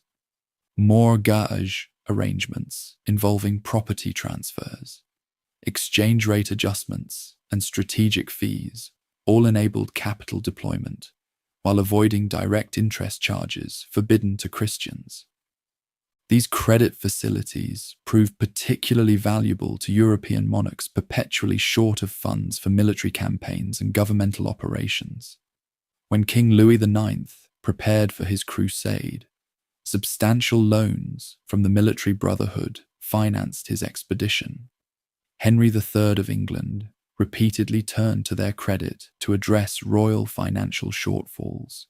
These high-profile lending relationships with ruling houses enhanced the order's political influence while generating income for their core missions. The physical infrastructure supporting these financial operations impressed contemporary observers. Major houses of the knightly order contained specialized treasury chambers with sophisticated security features. The Paris Temple featured a multi-story stone tower with walls several feet thick, accessible only through a single fortified entrance guarded day and night by the warrior monks. Within these secured spaces, iron-bound chests organized by region contained precisely documented valuables and financial records. These physical facilities represented the most secure storage available in medieval Europe, attracting deposits from those seeking unmatched protection for their wealth. Beyond physical security, this financial network offered additional advantages. Their literate membership maintained meticulous records in an age when literacy remained uncommon. Their international structure facilitated transfers between regions using different currencies and financial systems. Their religious status provided moral assurance of honest dealing, absent from secular financial operators. These combined benefits made their services attractive even to Jewish and Muslim merchants, otherwise suspicious of Christian institutions. The scale of their financial operations grew to remarkable proportions.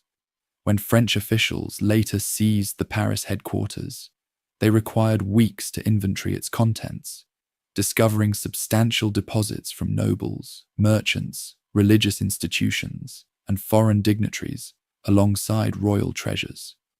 Archaeological excavations of sites used by the order have unearthed specialized scales for precise coin weighing, seal matrices for document authentication, and accounting tokens used for complex calculations, physical evidence of sophisticated financial operations. The banking functions of these warrior monks extended to estate management services that would today be considered trust and investment activities.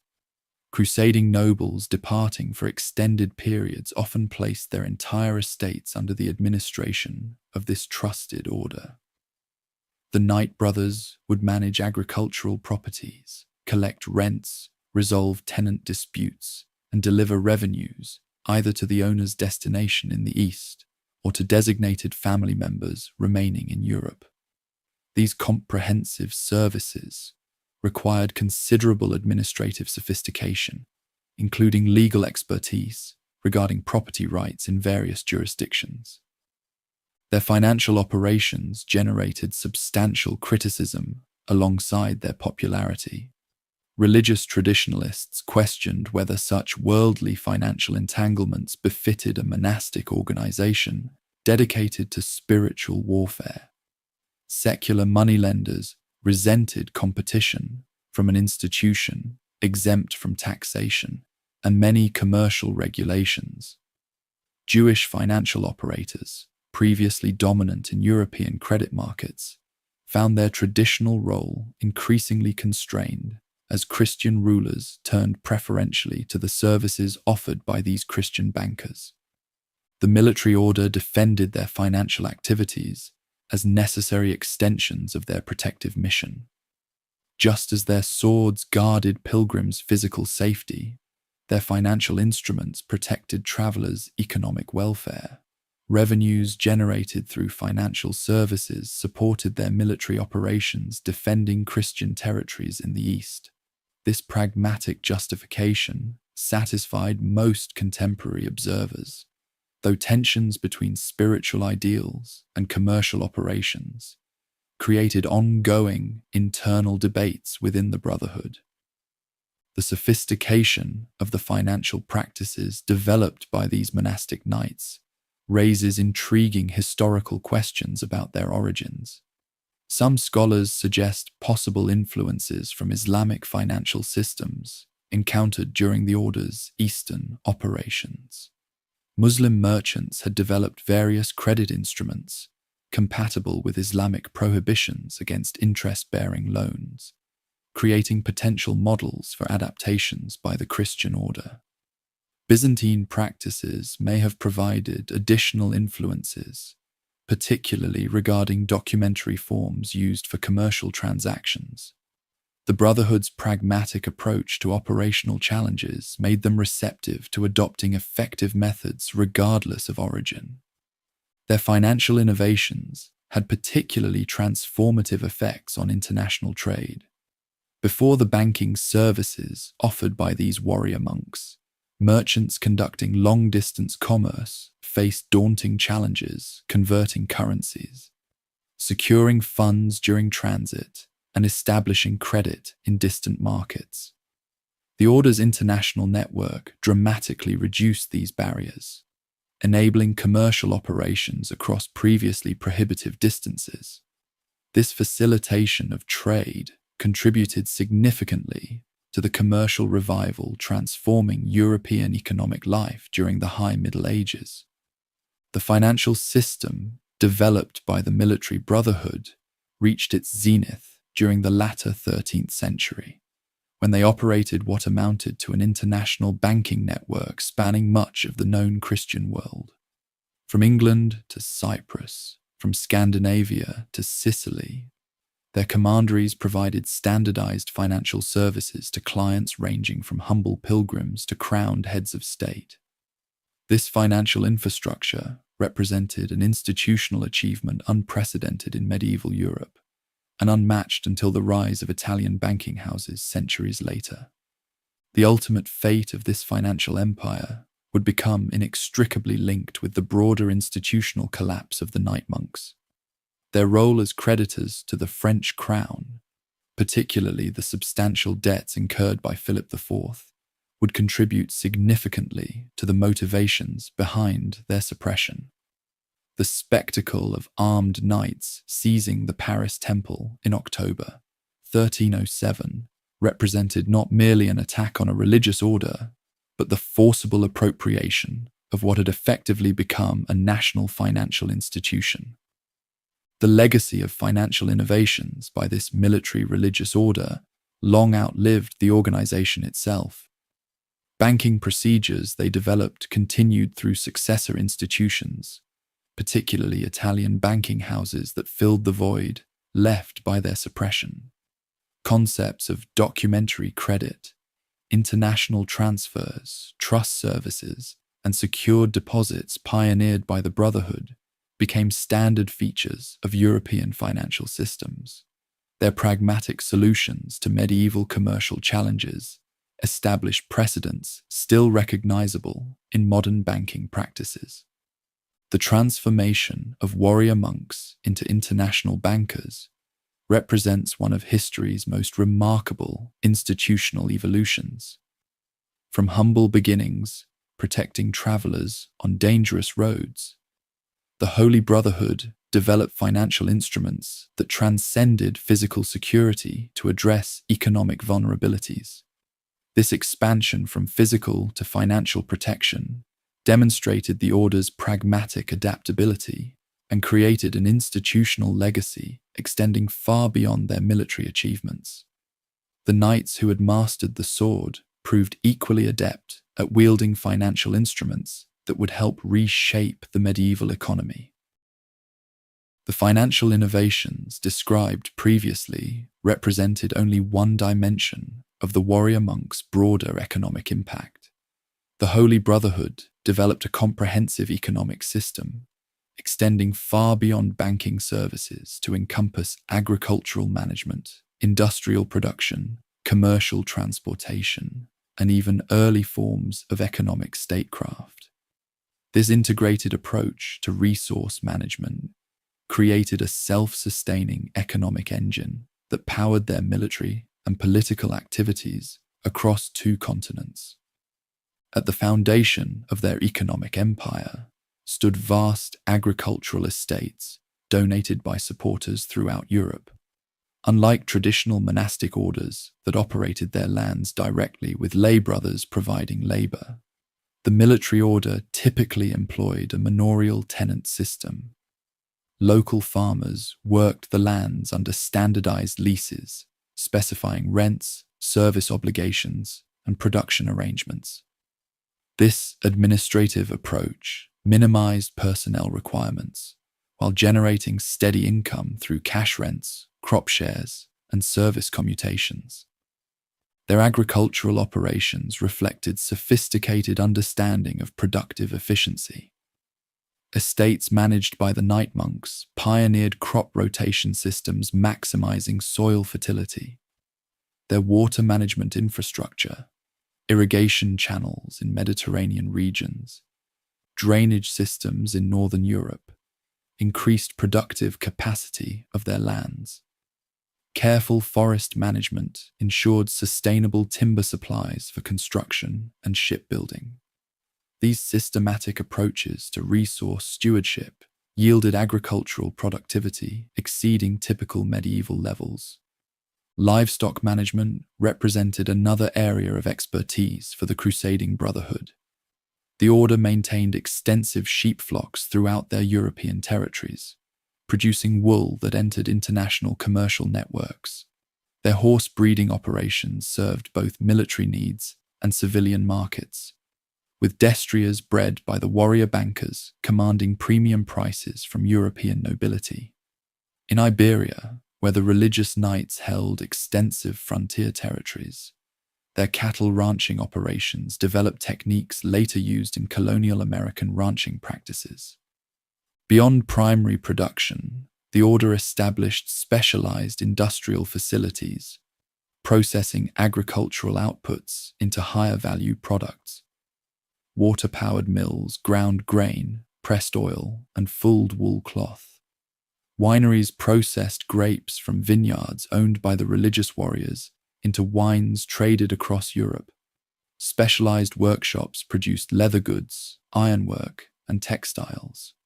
These value-adding activities multiplied the economic productivity of their agricultural base, while reducing dependence on external suppliers for essential materials. The scale of these economic operations required administrative innovations uncommon in medieval society. The knightly order developed standardized accounting methods applied consistently across their far-flung holdings. Regular inventories documented assets and production output. Annual financial reports flowed from local commanderies to regional centers and ultimately to headquarters, creating unprecedented visibility into operations across their international network.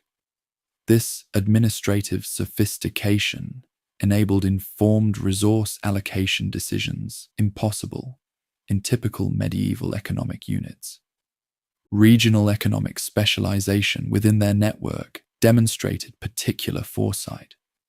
Recognizing varying comparative advantages, administrators from the Holy Brotherhood encouraged production of goods best suited to local conditions. Wool from English estates, olive oil from Mediterranean properties, grain from Central European lands, and timber from mountain regions all entered their internal distribution system, linking complementary production zones. This proto-industrial approach to regional specialization anticipated economic principles not formally articulated until centuries later. Their economic reach extended into urban environments as well as rural territories. Houses of the military religious order in major cities often controlled surrounding districts encompassing workshops, commercial buildings, and residential properties generating rental income. In London, their new temple complex included extensive commercial properties along Fleet Street. The Paris Temple controlled substantial urban real estate beyond its famous headquarters. These urban holdings provided both income and strategic positioning within important commercial and political centers. Commercial transportation formed another significant component of their economic system. Beyond their naval operations described previously, the Knight brothers maintained extensive overland transportation capabilities connecting their properties. Standardized way stations provided secure overnight facilities for their transport convoys. Their pack animals and wagons moved not only their own goods, but also commercial freight for paying customers, creating an early form of common carrier service. The security provided by armed escorts from the order made their transportation services particularly valuable for high-value cargo. The integration of these diverse economic activities, primary production, processing, transportation, and financial services, created remarkable operational efficiencies. Grain from farms managed by the warrior monks might be processed at their mills, transported on their wagons to their ships, carried to distant markets, and sold through transactions financed via their banking services. This vertical integration minimized transaction costs and external dependencies, while maximizing returns from each economic activity. Their extensive economic operations required significant labor resources beyond sworn brothers. A complex hierarchy of associated personnel supported their activities: tenant farmers working their lands, wage laborers in their workshops, specialized craftsmen maintaining their equipment, and clerical staff managing their records. These extended economic networks created employment ecosystems reaching far beyond formal membership, magnifying their economic impact throughout medieval society. The religious warriors developed distinctive approaches to labor management, reflecting both spiritual values and practical necessities. Their wage rates typically exceeded local standards, attracting skilled workers and reducing turnover. Work regulations specified safety practices and quality standards unusual for the period.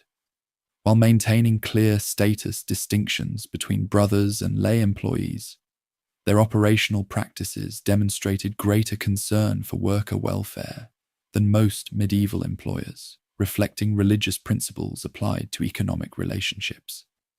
Frontier economic development represented a specialized capability within their broader economic system. In contested regions like Iberia and Eastern Europe, the order received extensive grants of underdeveloped territories, requiring significant investment before generating returns. They specialized in transforming these frontier zones into productive regions through systematic infrastructure development, clearing forests, constructing mills, establishing settlements, and building defensive works that enabled agricultural colonization. This frontier economic expertise made them particularly valuable to rulers seeking to consolidate control over newly acquired territories. The economic relationship between their European properties and Eastern operations reflected sophisticated resource allocation strategies. European commanderies operated partly as economic support bases for frontline activities in the Holy Land. A standardized percentage of European revenues flowed eastward, providing consistent financial support, regardless of immediate political conditions affecting traditional crusade funding. This reliable resource pipeline gave forces of the Holy Brotherhood significant operational advantages over other crusade participants dependent on sporadic funding from distant patrons. Their economic operations demonstrated remarkable resilience during periods of political upheaval. When military setbacks in the East disrupted normal economic activities, the knightly order could redirect resources through alternative channels within their network. This adaptability proved particularly valuable following the loss of Jerusalem, when their economic infrastructure continued functioning despite significant territorial adjustments. The distributed nature of their economic operations made them less vulnerable to localized disruptions than more centralized medieval institutions. The economic power generated through these integrated systems inevitably attracted political attention. Kings recognized the strategic value of an institution capable of rapidly mobilizing substantial resources across international boundaries. The French monarchy became particularly dependent on the economic capabilities of the warrior bankers. Using their administrative systems to collect taxes, their facilities to store royal valuables, and their financial expertise to manage crown finances. This economic entanglement with secular governance created political vulnerabilities that would eventually contribute to their downfall. Documentary evidence reveals sophisticated understanding of monetary principles unusual for their era. Financial administrators of the Brotherhood demonstrated clear comprehension of exchange rate mechanisms, depreciation effects, and capital preservation strategies. Their international operations familiarized them with diverse currency systems and their relative stabilities. This practical monetary knowledge informed their treasury management practices and client advice regarding value preservation during periods of currency manipulation by royal authorities. Archaeological investigations of sites used by the military order have uncovered physical evidence of their economic sophistication. Excavated storage facilities reveal standardized inventory management systems. Workshop remains show production line arrangements maximizing efficiency. Agricultural installations demonstrate water management technologies, increasing land productivity. These material remains confirm contemporary documentary evidence regarding their systematic approach to economic organization. The economic impact of their activities extended well beyond their own institutional boundaries. Regional markets developed around commercial centers established by the crusading knights. Transportation routes improved to accommodate their trading activities. Banking practices pioneered in their counting houses spread to secular commercial operations. Their economic innovations thus exercised influence far exceeding their direct operations, catalyzing broader economic development throughout medieval Europe. Their economic practices reflected pragmatic adaptation rather than theoretical innovation. Administrators of the religious warriors showed little interest in economic philosophy, but great concern for practical effectiveness. When existing methods proved inadequate for operational needs, they readily developed new approaches based on empirical observation rather than abstract principles. This practical orientation enabled rapid implementation of effective solutions without waiting for theological or theoretical justification. The economic dimensions of activities undertaken by the night monks have received less attention from historians than their military exploits, yet arguably left more enduring legacies.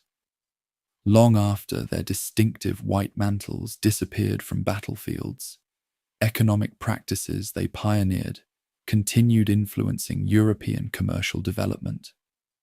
From banking procedures to estate management techniques, from transportation systems to workshop organization, their pragmatic solutions to medieval economic challenges established precedents that shaped subsequent institutional evolution. The Brotherhood's economic achievements demonstrated that their organizational genius extended well beyond battlefield discipline. The same systematic approach that made their military units so effective in combat enabled unprecedented economic coordination across vast geographical distances. Their practical integration of spiritual values with economic activities created a distinctive organizational culture capable of sustaining complex operations while maintaining essential religious character. This ability to operationalize abstract principles into functional systems across multiple domains represents perhaps their most remarkable institutional achievement. Behind the grand historical narrative of battles and banking lay the daily reality of individual knights in the Holy Order, men who had committed their lives to an extraordinary blend of monastic discipline and military service. Their daily experiences differed markedly from both traditional monks and secular knights, combining elements of both vocations into a unique way of life that shaped every aspect of their existence from dawn until nightfall. The most immediately visible distinction of these warrior monks was their appearance. Full members wore the famous white mantle symbolizing purity, prominently marked with a red cross after papal authorization of this emblem early in their history. Beneath this iconic garment, their clothing remained simple and functional. Woolen tunics, linen undergarments, and sturdy leather boots designed for practicality rather than display. Unlike the colorful finery of secular knights with personalized heraldry, Brothers of the Order presented a uniform appearance, emphasizing collective identity over individual distinction. This uniformity extended to physical appearance as well. The rule precisely specified grooming standards: hair cut short to fit comfortably under helmets, beards neatly trimmed but never shaved completely in the style of secular fashion. These regulations served both practical military purposes and spiritual significance, visually separating brothers from worldly knights concerned with fashionable appearances. From a distance, an approaching group of the military religious brotherhood presented an instantly recognizable and somewhat intimidating uniformity of appearance. Daily life followed a rigorous schedule combining religious observances with military duties. Brothers rose before dawn at the sound of a bell calling them to matins, the first prayer office of the day. After these early prayers, they would attend Mass before breaking their night's fast with a simple morning meal. The remainder of morning hours typically focused on military training and equipment maintenance, with knights practicing formation riding, weapons handling, and battlefield communications. Midday brought the brothers back to their chapel for sext prayers, followed by the main meal of the day, eaten in the communal refectory. Dining in the order followed monastic traditions, modified for their martial requirements.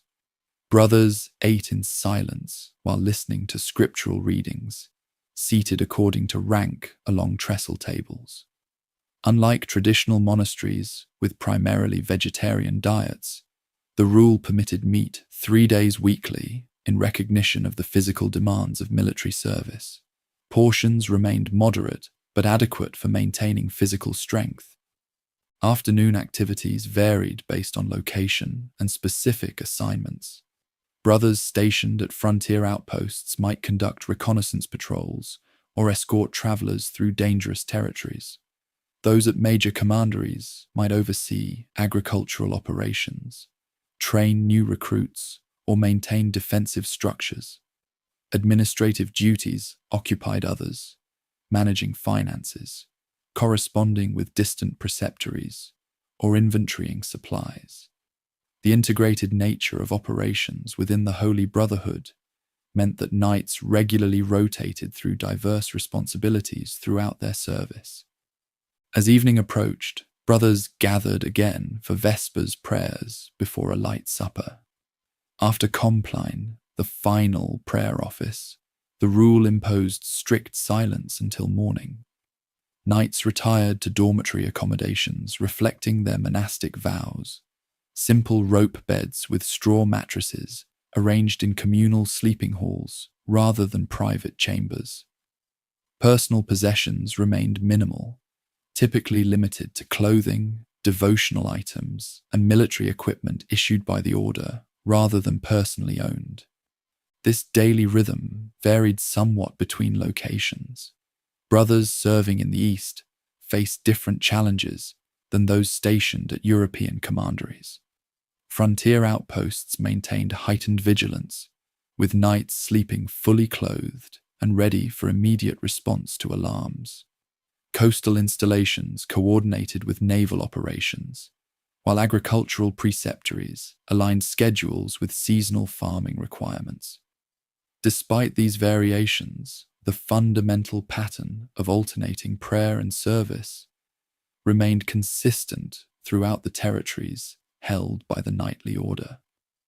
The monastic dimension of life in the warrior brotherhood extended beyond scheduled prayers to encompass comprehensive spiritual practices. Personal devotions, regular confession, and spiritual guidance from chaplain brothers formed essential elements of daily experience. The rule encouraged silent contemplation during routine activities, transforming mundane tasks into opportunities for spiritual reflection. Even military training incorporated religious dimensions, with weapons practice preceded by prayers dedicating these martial skills to righteous defense rather than personal glory. Military training occupied a central place in daily activities, with techniques far more systematic than typical feudal practice. New recruits underwent standardized training, progressively building combat skills from basic horsemanship to complex unit maneuvers. Experienced knights regularly practiced formation riding, weapons handling, and tactical communications to maintain operational readiness. Unlike secular knights, who might train sporadically between hunting expeditions and court appearances, brothers of the military order engaged in daily martial practice as an integral part of their vocation. Equipment maintenance formed another regular component of daily responsibilities. The rules specified meticulous care for horses, weapons, and armor, not as personal property, but as sacred trust enabling their protective mission. Brothers spent significant time inspecting gear for damage, cleaning metal components to prevent corrosion, and ensuring mounts received proper care. This systematic approach to equipment maintenance contributed significantly to battlefield effectiveness for the Holy Knights, with warriors entering combat using gear maintained to highest standards. Communal life within establishments of the religious order reflected careful balance between military hierarchy and monastic equality.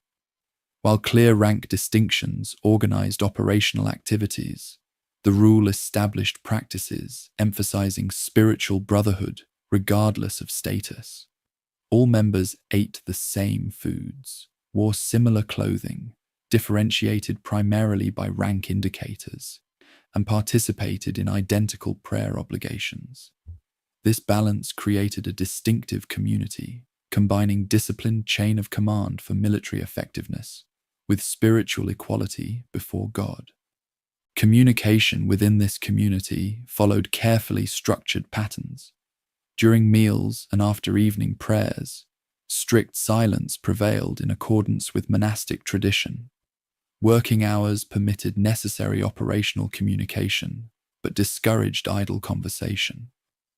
Chapter meetings provided formalized opportunities for addressing community concerns, with brothers speaking in turn according to rank and seniority.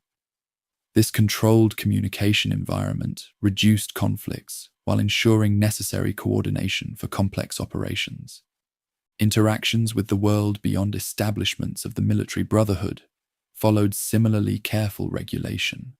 The rule restricted casual contacts with outsiders, particularly women, who were barred entirely from houses of the order. When external duties required interaction with secular society, brothers typically traveled in pairs to ensure mutual accountability. These restrictions aimed at maintaining both moral discipline and operational security in an environment where the organization's growing wealth attracted constant attention. Entertainment and leisure, as understood in secular society, had little place in the life of these warrior monks. The rule explicitly prohibited hunting for sport, attendance at tournaments as spectators, and participation in secular celebrations. Physical recreation took practical forms like swimming for exercising horses, or targeted games developing combat-relevant skills.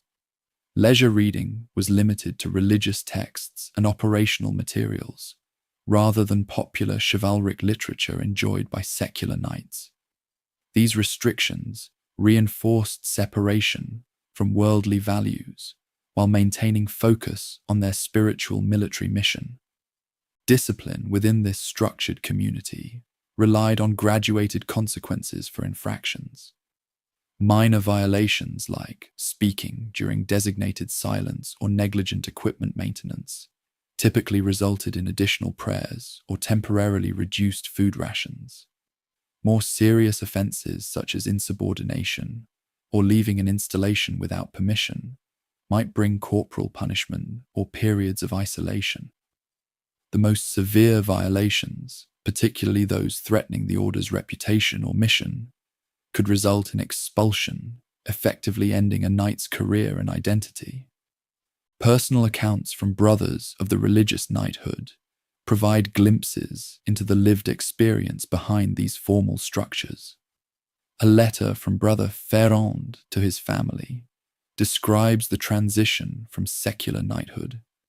My days, which once passed in idle hunts and vain displays, now find purpose in prayer and protection of those unable to defend themselves. Though my bed is harder and my meals plainer, my soul finds rest unknown in my former life. Such testimonies suggest that for many brothers, the order's discipline provided meaningful structure rather than merely oppressive restriction. Daily experiences varied considerably based on assignment within the extensive operations of the crusading brotherhood. A brother responsible for escort duties along pilgrim routes might spend weeks traveling between secure houses, maintaining constant vigilance against ambush attempts. Another assigned to financial operations might spend his days managing complex transactions across multiple currencies. A knight stationed at a frontier castle might alternate between construction supervision, local diplomacy with neighboring communities, and periodic patrol duties. This operational diversity provided varied experiences within the consistent framework of discipline maintained by the Holy Order. The international character of the knight monks created another distinctive aspect of daily life: regular interaction with brothers from diverse European origins. A French knight might serve alongside Spanish, English, and German brothers, creating multilingual communities unusual for their era. While Latin provided a common language for religious observances and official communications, daily operations often required practical multilingualism. This international environment broadened perspectives beyond typical medieval experience, with brothers exchanging regional military techniques, administrative practices, and practical knowledge. Medical care represented another significant dimension of daily life in the military religious order.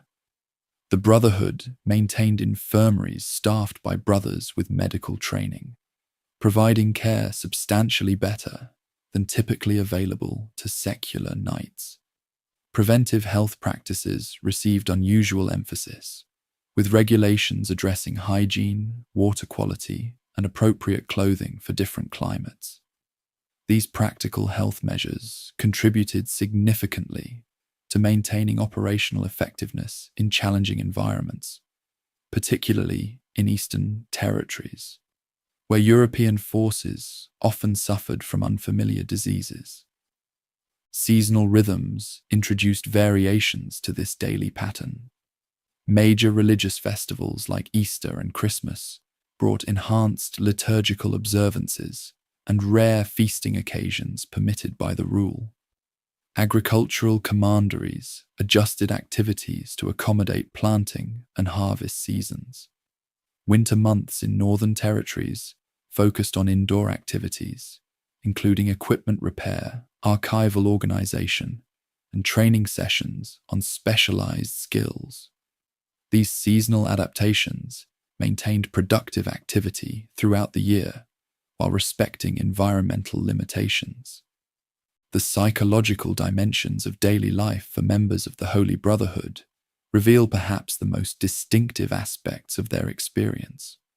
Brothers lived with remarkable cognitive dissonance, following monastic schedules focused on spiritual peace while simultaneously training for violent combat. They maintained vows of personal poverty while collectively administering vast wealth. They lived almost entirely among men while serving an order dedicated to the Virgin Mary. Navigating these contradictions required psychological adaptability that distinguished the mentality of these warrior monks from both traditional monastic mindfulness and secular knightly pragmatism. For new recruits, the transition to this distinctive lifestyle often proved challenging. The order developed systematic initiation processes, gradually introducing novices to the disciplines of the religious knights. Senior brothers provided mentorship through early adjustments, offering guidance based on their own experience, integrating seemingly contradictory demands. Historical records indicate some recruits abandoned the process, finding the order's disciplines too demanding, while others discovered in these same structures a profound sense of purpose previously lacking in secular knighthood. Throughout their history, the lived experience of individual knights in the warrior brotherhood remained remarkably consistent despite the order's institutional evolution. Whether serving during the humble early years or the height of the order's power, brothers followed essentially the same daily patterns established in their original rule. This consistency created intergenerational solidarity unusual in medieval institutions, with knights separated by decades experiencing fundamental kinship through shared daily practices. Even as the organization expanded into banking and territorial administration, the core experience of balancing prayer with protection remained the defining feature of daily life in the sacred brotherhood. This distinctive blend of monastic discipline and military service created a unique vocational identity, separate from either parent tradition. Neither quite monks nor conventional knights, brothers of the order occupied a third category, transcending traditional medieval social classifications. Their daily practices reflected this hybrid identity, combining contemplative silence with battlefield communication, ascetic simplicity with military effectiveness, personal humility with collective power. This daily reality, more than grand historical developments, defined what it truly meant to be a member of this extraordinary military religious order. The military contributions of the Templar Order extended far beyond routine escort duties and castle defense. Throughout their history, these warrior monks participated in virtually every major campaign, to defend or expand Christian territories in the East. Their disciplined fighting methods, superior equipment, and unwavering courage made them invaluable assets in Crusader armies, otherwise characterized by inconsistent quality and divided leadership. From triumphant victories to catastrophic defeats, the Fighting Brothers featured prominently in the most significant engagements of the Crusader era. Their battlefield reputation developed rapidly following their early focus on road security. By the 1130s, just a decade after official recognition, contingents from the Holy Order began appearing in major field operations alongside royal forces. The Siege of Ascalon in 1153 marked their first prominent role in a large-scale engagement. This strategic coastal city had remained a Muslim enclave from which Egyptian forces launched raids into Christian territories. Under Grand Master Bernard de Tremolay, Knights of the Religious Brotherhood spearheaded several assaults against the formidable defences. Contemporary accounts describe a critical moment when a section of wall collapsed during bombardment, creating a potential breakthrough. Forces of the Knightly Order rushed forward to secure the breach, with the Grand Master reportedly among the first through the opening. What followed became a matter of historical controversy.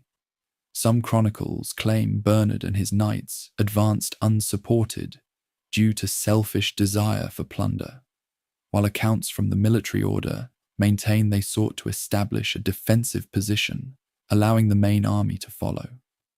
Regardless of motivation, the small force found itself isolated within the city and overwhelmed by defenders. The Grand Master and approximately 40 knights died in the fighting, their bodies recovered only when the city finally fell days later. Despite this setback, the Brotherhood's military contributions continued expanding through subsequent decades. Their disciplined forces proved particularly valuable, countering the growing power of Nur ad-Din, the Muslim ruler who unified previously divided territories across Syria and northern Mesopotamia. Castles of the warrior monks formed critical defensive positions, limiting his westward expansion, while their mobile forces participated in numerous skirmishes and raids along contested frontier zones. The Battle of Montgisard in 1177 witnessed perhaps the most celebrated military achievement of the religious knights. When Saladin invaded Christian territory, with an army estimated at 26,000 men, King Baldwin IV, the teenage leper king of Jerusalem, could muster only a few hundred knights and several thousand infantry. This dramatically outnumbered force included approximately 80 knights of the order, led by Odo de Saint-Amand, then serving as Grand Master. Contemporary accounts describe Baldwin's decision to attempt a surprise attack rather than await reinforcements, with forces from the Holy Brotherhood forming the heavy cavalry spearhead. What followed stunned contemporaries on both sides. The Christian force achieved complete tactical surprise, with the night monks smashing into Saladin's unprepared columns. The disciplined charge broke Egyptian formations, creating panic that spread throughout the larger Muslim army.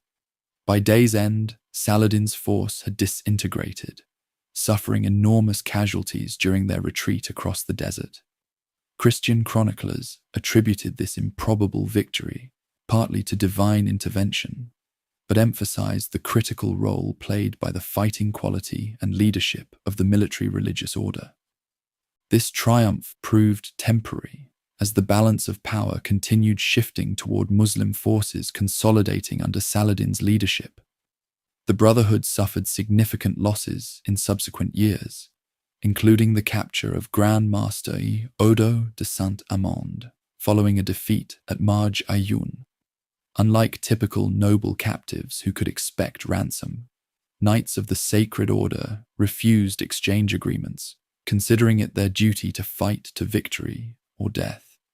This policy reflected both religious commitment and practical concerns about creating incentives for capturing rather than killing brothers in combat. The most catastrophic defeat for Christian forces, including substantial contingents from the warrior brotherhood, came at the Horns of Hattin in July 1887. This watershed battle resulted from strategic miscalculations by Guy of Lusignan, who had recently claimed the throne of Jerusalem. Against advice from the crusading knights, Guy marched his army across waterless terrain during extreme summer heat, allowing Saladin to choose favorable battleground. Sources suggest the fighting brothers counseled against this high-risk strategy, but ultimately followed the king's commands despite their reservations.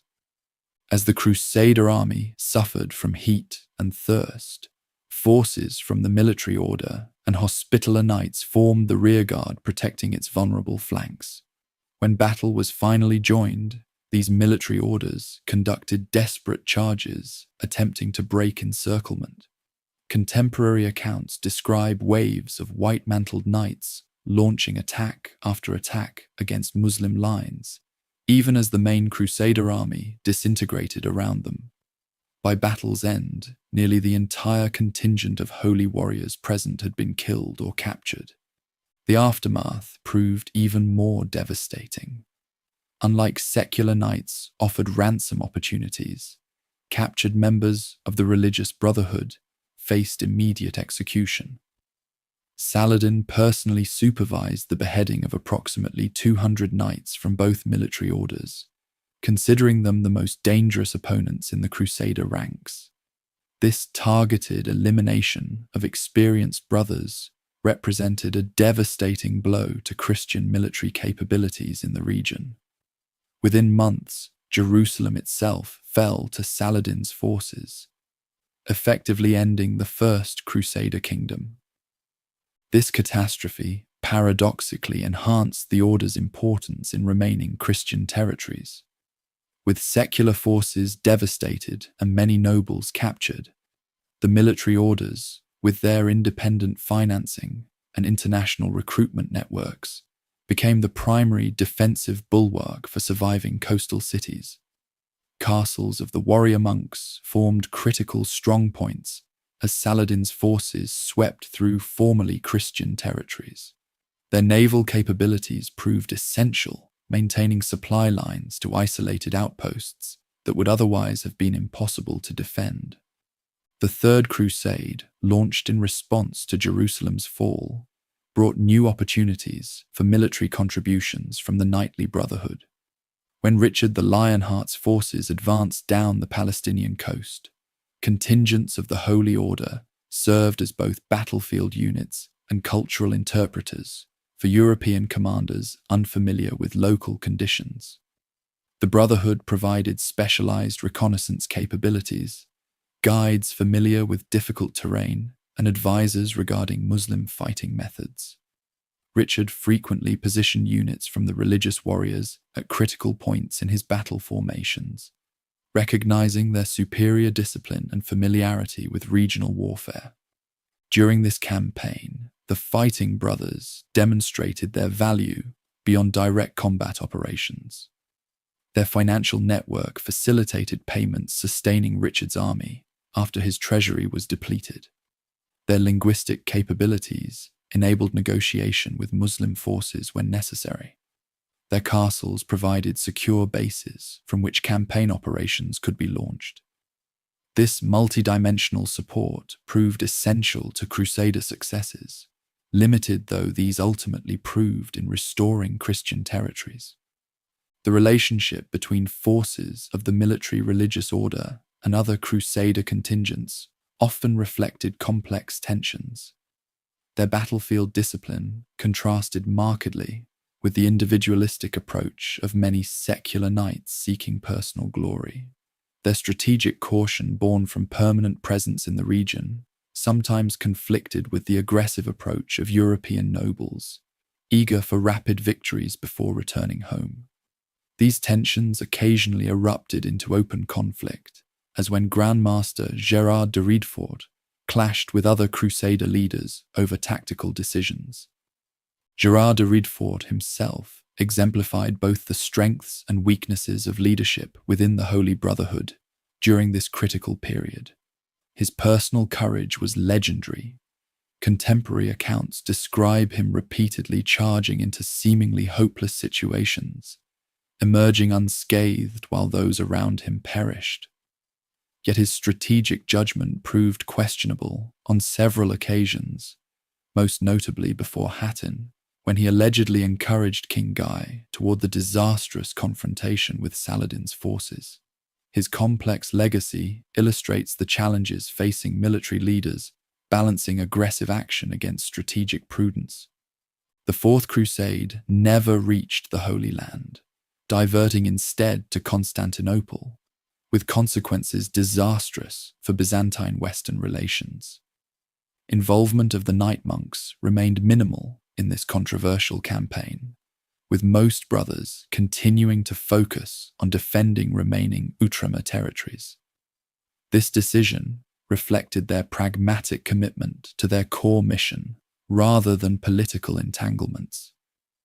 While European attention diverted elsewhere, the fighting brothers maintained their vigilant stance along increasingly threatened frontiers.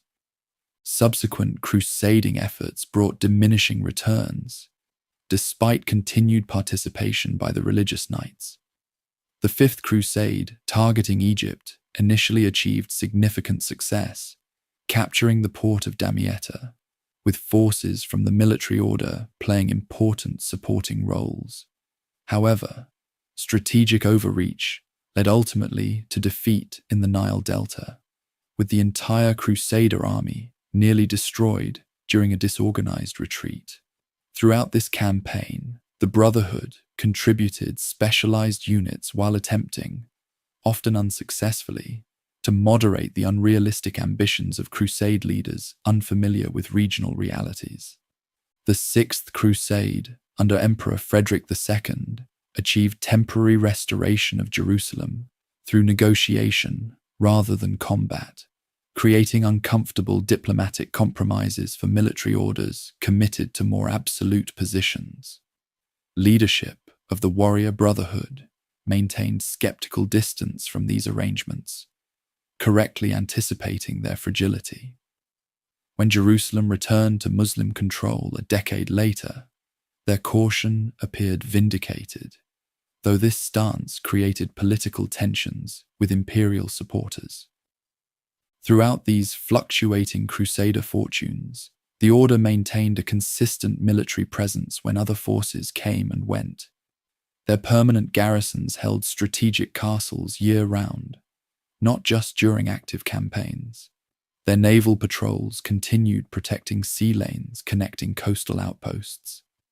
Their intelligence networks monitored Muslim military movements during periods of nominal peace. This persistent vigilance provided essential continuity through the episodic attention Western powers directed toward the Holy Land. Relations with Muslim adversaries evolved significantly through this extended conflict. While committed to defending Christian territories, experienced leaders of the religious knights developed nuanced understanding of their opponents' motivations and capabilities. Unlike newly arrived European nobles, who often viewed Muslims through simplistic religious categories, brothers stationed permanently in the region recognized the complex political divisions within the Islamic world and adjusted strategies accordingly. This pragmatic approach sometimes included diplomatic engagement and negotiated arrangements with particular Muslim rulers when strategic conditions warranted. The legendary warrior Gerard de Riedfort from the Holy Order exemplified the Brotherhood's fighting spirit during its most challenging period. Rising to Grand Master despite humble origins, his courage inspired others, even as his strategic judgment sometimes proved questionable. After surviving the Hattin disaster, he was captured during the siege of Acre, but later released, an unusual exception to Saladin's typical handling of prisoners from the military brotherhood. His death in subsequent fighting cemented his reputation for fearless commitment to the Order's mission. Whether viewed as heroic example or cautionary tale of valor without wisdom, his career illustrated both the impressive fighting qualities and potential limitations of military leadership within the crusading order. As the 13th century progressed, changing military technologies and tactics required adaptation from an order initially designed around heavy cavalry operations. The Brotherhood incorporated crossbowmen, specialized siege engineers, and light cavalry scouts to complement their traditional knight contingents. Their castle designs evolved to counter improved Muslim siege capabilities, incorporating concentric defenses, specialized arrow slits for crossbow use, and more sophisticated defensive arrangements.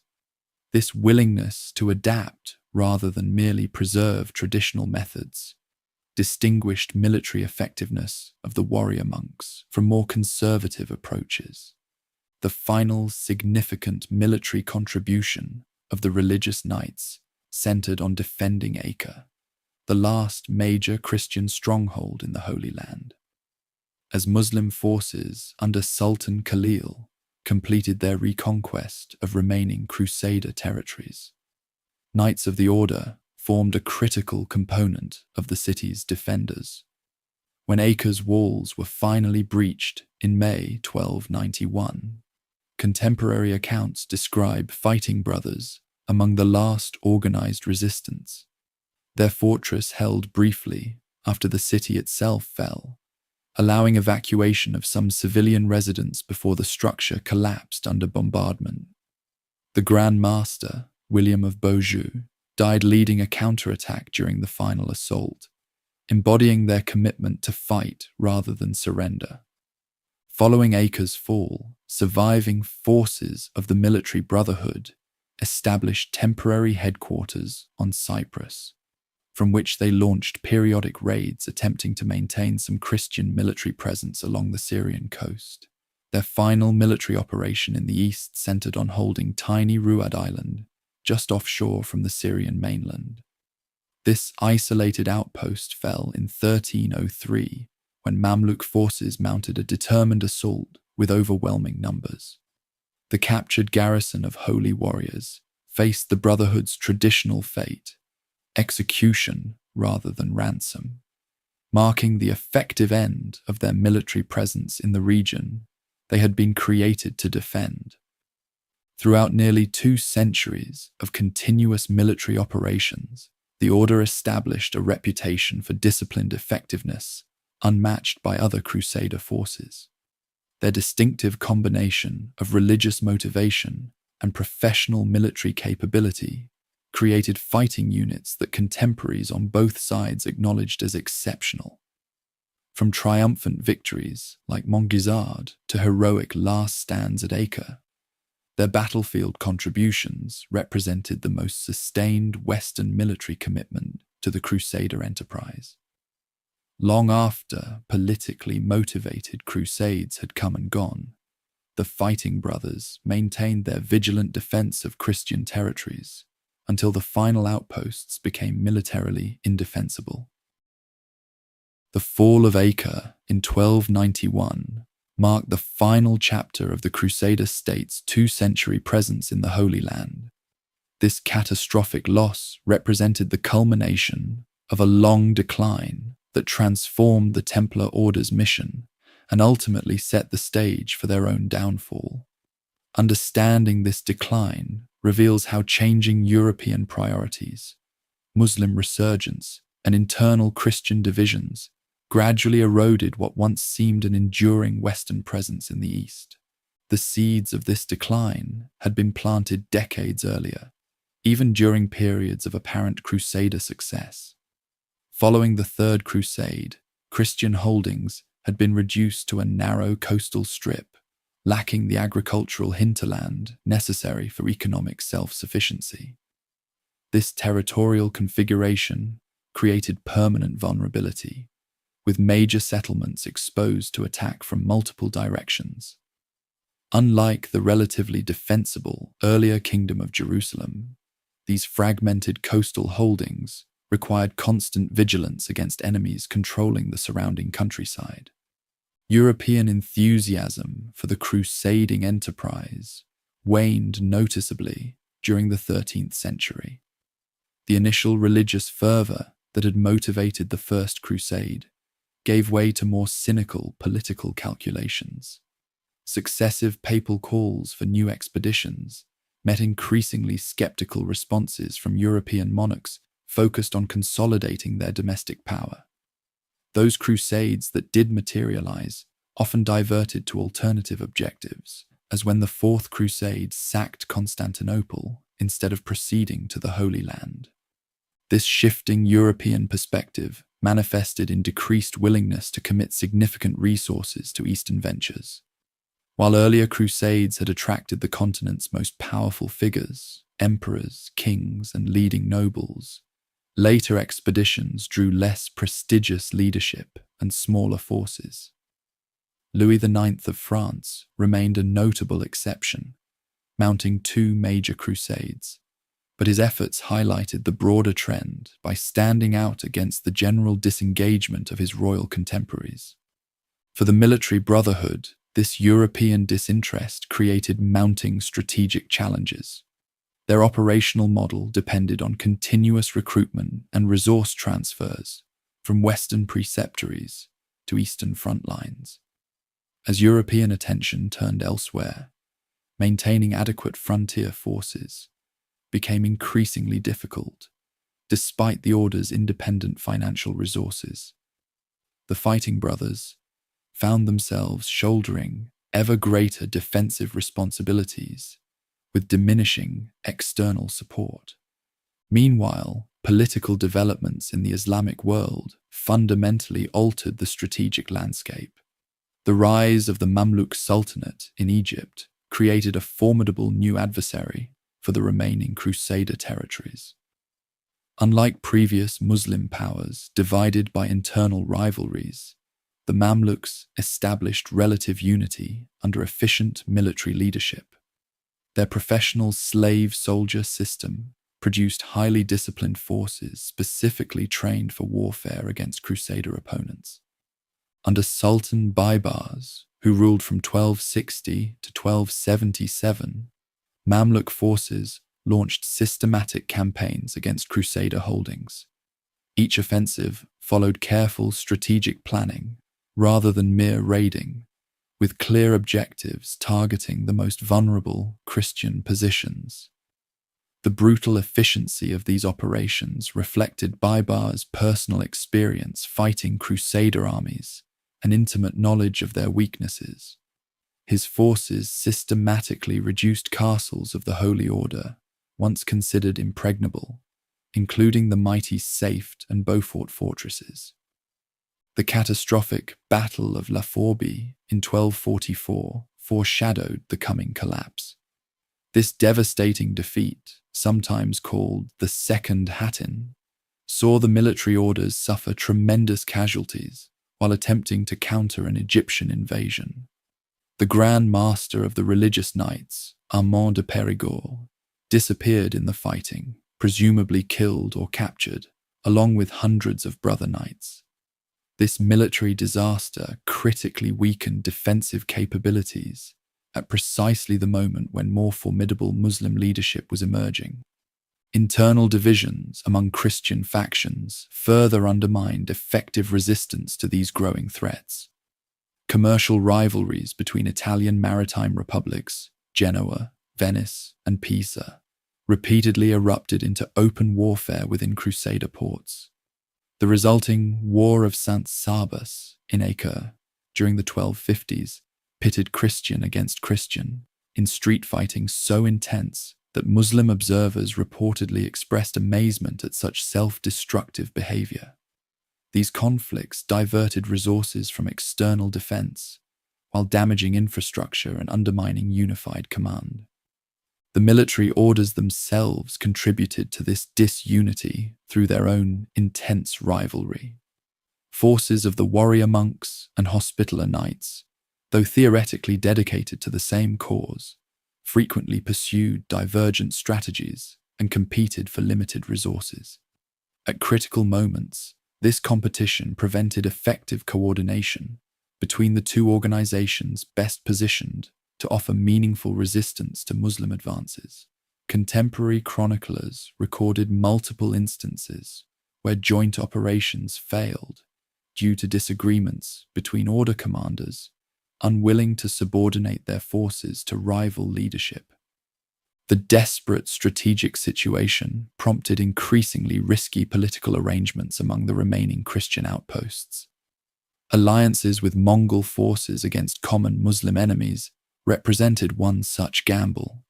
Leadership of the knightly order participated in diplomatic missions to Mongol rulers, exploring potential military cooperation despite significant religious and cultural differences. These initiatives reflected pragmatic recognition that conventional crusader approaches had failed to stem the tide of Muslim reconquest. Loss of major inland fortifications forced defensive concentration around key coastal centers, particularly Acre. This largest remaining crusader city became the final repository of Christian power in the region, hosting headquarters for both major military orders alongside various secular authorities. The resulting overcrowding created administrative confusion, with multiple jurisdictions claiming authority within the same confined space. Effective defense planning proved nearly impossible amid such competing power centers. Castle Pilgrim, Château Pèlerin, stood as a symbol of the Holy Brotherhood's persistent commitment, despite deteriorating circumstances. This massive coastal fortress, constructed with state-of-the-art defensive features, remained under control of the religious warriors, even as surrounding territories fell to Mamluk forces. Archaeological evidence reveals how the order continued improving its defenses until the final evacuation, reinforcing walls and adapting installations for use with the latest military technologies. This determined resistance illustrated their refusal to abandon their mission, despite increasingly hopeless strategic realities. The fall of Tripoli in 1289 marked the beginning of the final collapse.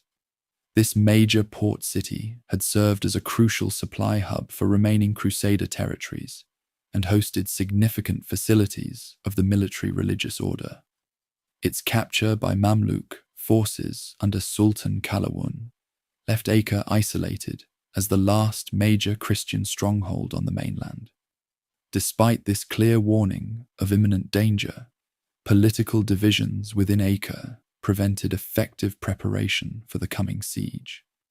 Sultan al-Ashraf Khalil, succeeding his father Qalawun, assembled an enormous force specifically for Acre's reduction. Contemporary accounts describe an army numbering over 100,000 men, supported by the latest siege technologies, including massive trebuchets capable of hurling stones weighing hundreds of pounds. Against this overwhelming force, Acre's defenders could muster only a few hundred knights from the warrior brotherhood and hospitaller order, along with several thousand infantry of varying quality. The siege began in early April 1291, with systematic bombardment of the city's formidable defenses. Knights of the Crusading Order conducted periodic sorties, attempting to disrupt Muslim siege works, but their limited numbers proved inadequate against the vast encircling force. By early May, multiple sections of the outer walls had been breached, forcing the defenders into desperate street fighting as enemy forces poured into the city. William of Beaujeu, the Grand Master of the Holy Knights, died leading a counterattack against one of these breaches, epitomizing the order's commitment to fight rather than surrender. As the city's defense collapsed, remaining forces of the military brotherhood withdrew to their fortress headquarters, which briefly held out after the city itself had fallen. This final strongpoint provided cover for civilian evacuation, before ultimately being undermined and collapsing, reportedly killing hundreds of Mamluk attackers in its ruins. Surviving brothers of the religious order escaped by sea to Cyprus, establishing temporary headquarters on this island kingdom. From this offshore base, they conducted periodic raids against the mainland coast, attempting to maintain some Christian military presence in the region. The tiny island garrison they established at Ruad, just off the Syrian coast, represented their final foothold in the vicinity of the Holy Land. When this last outpost fell to a determined Mamluk assault in 1303, with the entire garrison of warrior monks executed after capture, their original mission effectively ended. The psychological impact of these defeats on the knightly brotherhood cannot be overstated. For nearly 2 centuries, defending the Holy Land had constituted their primary purpose and defining identity. The complete loss of Christian territories in the region raised existential questions about their continued role. Unlike the Hospitallers, who smoothly transferred their focus to Rhodes and developed a new maritime mission, the Knight monks struggled to redefine themselves after the catastrophic losses in the East. European reaction to these defeats reflected complex and contradictory attitudes toward the military orders. While officially lamenting the loss of the Holy Land, Western powers showed little practical interest in mounting effective recovery expeditions. Some critics implicitly blamed the holy warriors and Hospitallers for failing to prevent the collapse, despite their specialized defensive mission. This criticism conveniently overlooked the limited resources provided to these orders relative to the overwhelming forces arrayed against them. The geographic focus of the sacred brotherhood shifted dramatically westward, following these eastern losses. Previously, European commanderies had functioned primarily as support bases, channeling resources to frontline operations in Outremer. Now, with those front lines eliminated, the vast network of the religious knights throughout Europe represented an organization without its central purpose. Their extensive properties, banking operations, and administrative systems remained intact. But the military mission that had justified these resources no longer existed in its original form. Various proposals emerged for new crusading initiatives that might restore Christian presence in the Holy Land. The most developed of these plans came from Jacques de Molay, who became Grand Master of the Warrior Order in the aftermath of the Eastern collapse. His detailed memoranda to European rulers outlined potential strategies for a new expedition, emphasizing the need for adequate preparation, unified command, and strategic coordination absent from previous failed attempts. These proposals received polite acknowledgement but little concrete support from increasingly inward-focused European monarchies. The military brotherhood faced the additional challenge of competing vision from the Hospitaller Order, which advocated merging the military orders into a single organization under unified leadership. This proposal gained support from various European rulers and some church officials who saw advantages in consolidating these powerful institutions. Leadership of the crusading knights, particularly Jacques de Molay, strongly opposed such merger plans, insisting on maintaining their order's independent identity and distinctive traditions. Throughout this period of strategic reorientation, the religious warriors continued functioning as a major financial and administrative organization, with activities throughout Western Europe. Their banking operations served royal houses, their agricultural estates produced significant revenues, and their shipping interests remained active in Mediterranean commerce. Yet this continued institutional success contained hidden vulnerabilities, as their substantial wealth attracted increasing attention from cash-strapped monarchs, particularly Philip IV of France. The loss of their original mission created an organization with immense resources, but increasingly questionable purpose. Without active military operations in the East justifying their privileged position, the exceptional autonomy of the knightly order from secular authority appeared increasingly anomalous. Their extensive tax exemptions, legal immunities, and direct papal allegiance, arrangements developed to support their Holy Land mission, became targets for criticism once that mission effectively ended. This period of uncertain identity, following the fall of Acre, thus established the conditions for their ultimate suppression. An organization created specifically for armed defense of Christian territories in the East now found itself without territories to defend. Their accumulated wealth, political influence, and institutional autonomy remained intact even as their founding purpose disappeared. This fundamentally unstable situation made the warrior monks vulnerable to the political machinations that would soon engulf them in Western Europe. The final irony of their decline in the East lay in the fact that their greatest defeats came not from personal failure, but from shifting strategic realities beyond their control. The Holy Brotherhood had maintained their defensive responsibilities with remarkable consistency throughout changing crusader fortunes. Individual knights of the order had demonstrated exceptional courage in final defenses of doomed positions. Their organizational discipline had persisted even as secular crusading enthusiasm waned. Yet all this proved insufficient against the overwhelming political and military forces, gradually eliminating the Christian presence they had been created to defend. As the 14th century began, the military-religious order stood at a historical crossroads, an organization with an illustrious past but uncertain future. Their original mission lay in ruins, along with the fallen walls of Acre. Their accumulated resources remained formidable, but increasingly disconnected from clear purpose. Their traditional political protectors showed diminishing interest in their proposed new crusading initiatives.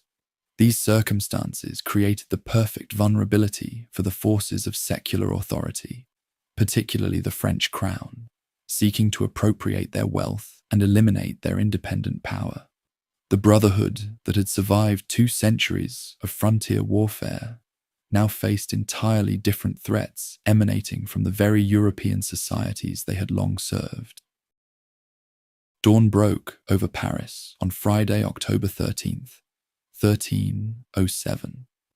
As the city stirred to life, an extraordinary operation unfolded with clockwork precision. Royal officials bearing sealed orders moved systematically through the streets, accompanied by armed guards prepared for resistance. Their target, every knight of the Holy Order and facility within French territory.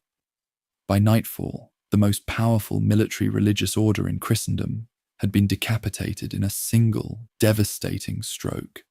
This shocking action represented the culmination of elaborate planning by King Philip IV of France, a monarch whose financial relationship with the warrior monks had evolved from dependence to resentment and finally to predatory calculation. The arrests marked the beginning of a process that would transform the history of the Sacred Brotherhood from operational reality to contested memory, from living institution to historical enigma.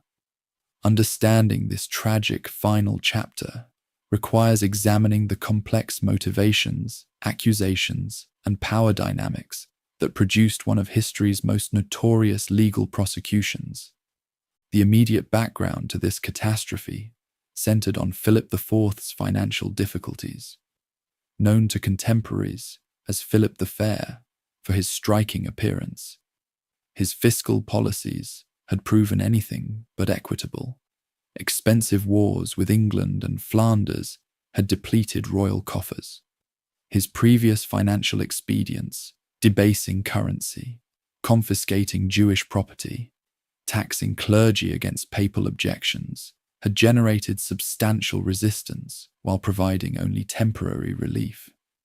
The enormous wealth controlled by the religious order presented an irresistible target for a ruler, perpetually seeking new revenue sources. The king's relationship with the Brotherhood had once been close. Like his predecessors, Philip had utilized the financial expertise of the Knight monks, storing royal treasures in their Paris vault and appointing their officials to treasury positions. During a Parisian riot in 1306, the king had taken refuge in the temple fortress, protected by the same organization he would later destroy. This earlier trust made the subsequent betrayal all the more remarkable. Beyond financial motivation lay broader political calculations. The exceptional autonomy of the military brotherhood from secular authority represented a challenge to Philip's vision of centralized royal power. Their direct accountability to the Pope contradicted his efforts to establish monarchical control over all institutions within French territory. Their international structure created divided loyalties, potentially undermining national cohesion. Their extensive privileges established precedents limiting royal authority that Philip systematically sought to eliminate. The king found a perfect collaborator in Guillaume de Nogaret, his chief minister and legal strategist. Nogaret, a skilled jurist trained in Roman law, had previously orchestrated the audacious attack on Pope Boniface VIII at Anagni in 1303. This violent confrontation, intended to facilitate the Pope's forced abdication, demonstrated Nogaret's willingness to employ extreme measures against even the highest spiritual authorities when royal interests demanded. He applied this same ruthless approach to developing the legal framework for the suppression of the holy warriors. Nogaret's strategy centered on heresy accusations, the most serious charges possible in medieval jurisprudence. By categorizing the planned action as a matter of religious purification rather than political convenience, Philip's government sought to neutralize potential papal objections while justifying the seizure of assets belonging to the religious knights. The specific allegations combined traditional heresy claims with shocking elements designed to preclude public sympathy for the accused. These charges, detailed in arrest orders distributed to royal officials throughout France, painted a picture of an organization fundamentally corrupted from its original purpose. Members of the knightly order allegedly denied Christ during secret initiation ceremonies, spat upon the cross, engaged in inappropriate kissing rituals, worshipped idols, and permitted homosexual practices among members. Supporting these sensational claims were more procedural accusations regarding unauthorized absolution and financial corruption, technical violations that lacked public shock value but provided additional legal foundations for prosecution. The most infamous accusation involved alleged worship of a mysterious head or idol called Baphomet, a term whose origins remain contested among scholars. Some suggest linguistic corruption of Muhammad, implying Islamic influence, while others propose connection to Gnostic traditions or pagan fertility symbols. The mysterious nature of this charge enhanced its effectiveness, allowing accusers to present the crusading brotherhood as secretly devoted to incomprehensible and presumably diabolic practices hidden behind a facade of Christian piety. The timing of the arrests demonstrated remarkable coordination. Royal officials throughout France opened sealed orders simultaneously on the appointed morning, ensuring the military order had no opportunity to hide assets or organize resistance.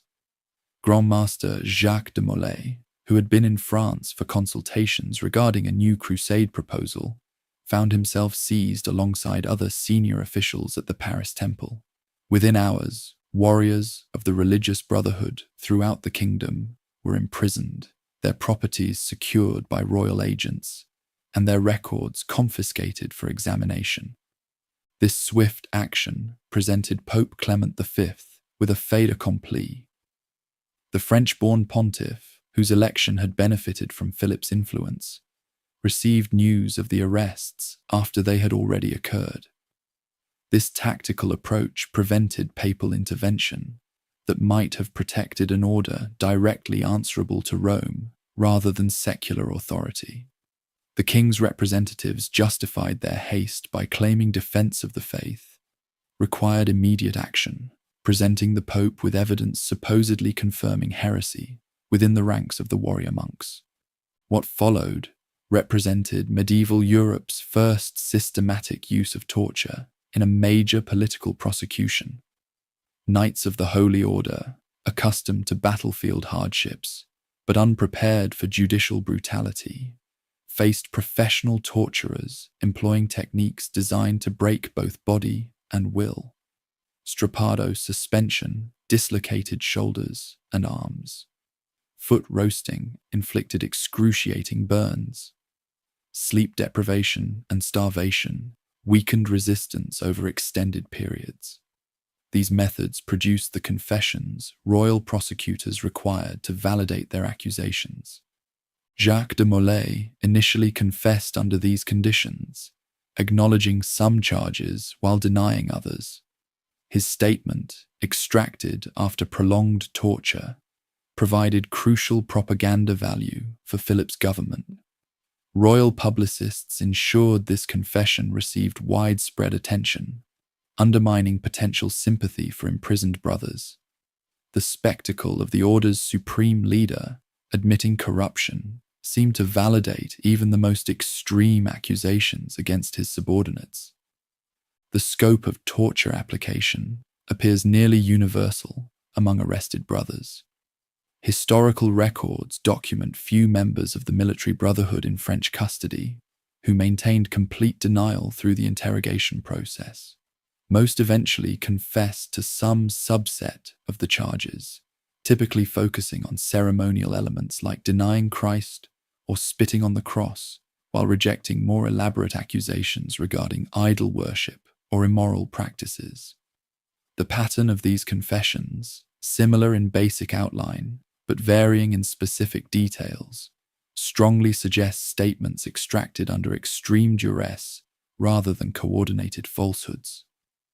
Pope Clement found himself in an impossible position. His theoretical authority over the sacred order demanded he protect them from secular interference. His practical dependence on French support, the papacy having relocated to Avignon within effective French control, limited his ability to challenge Philip directly.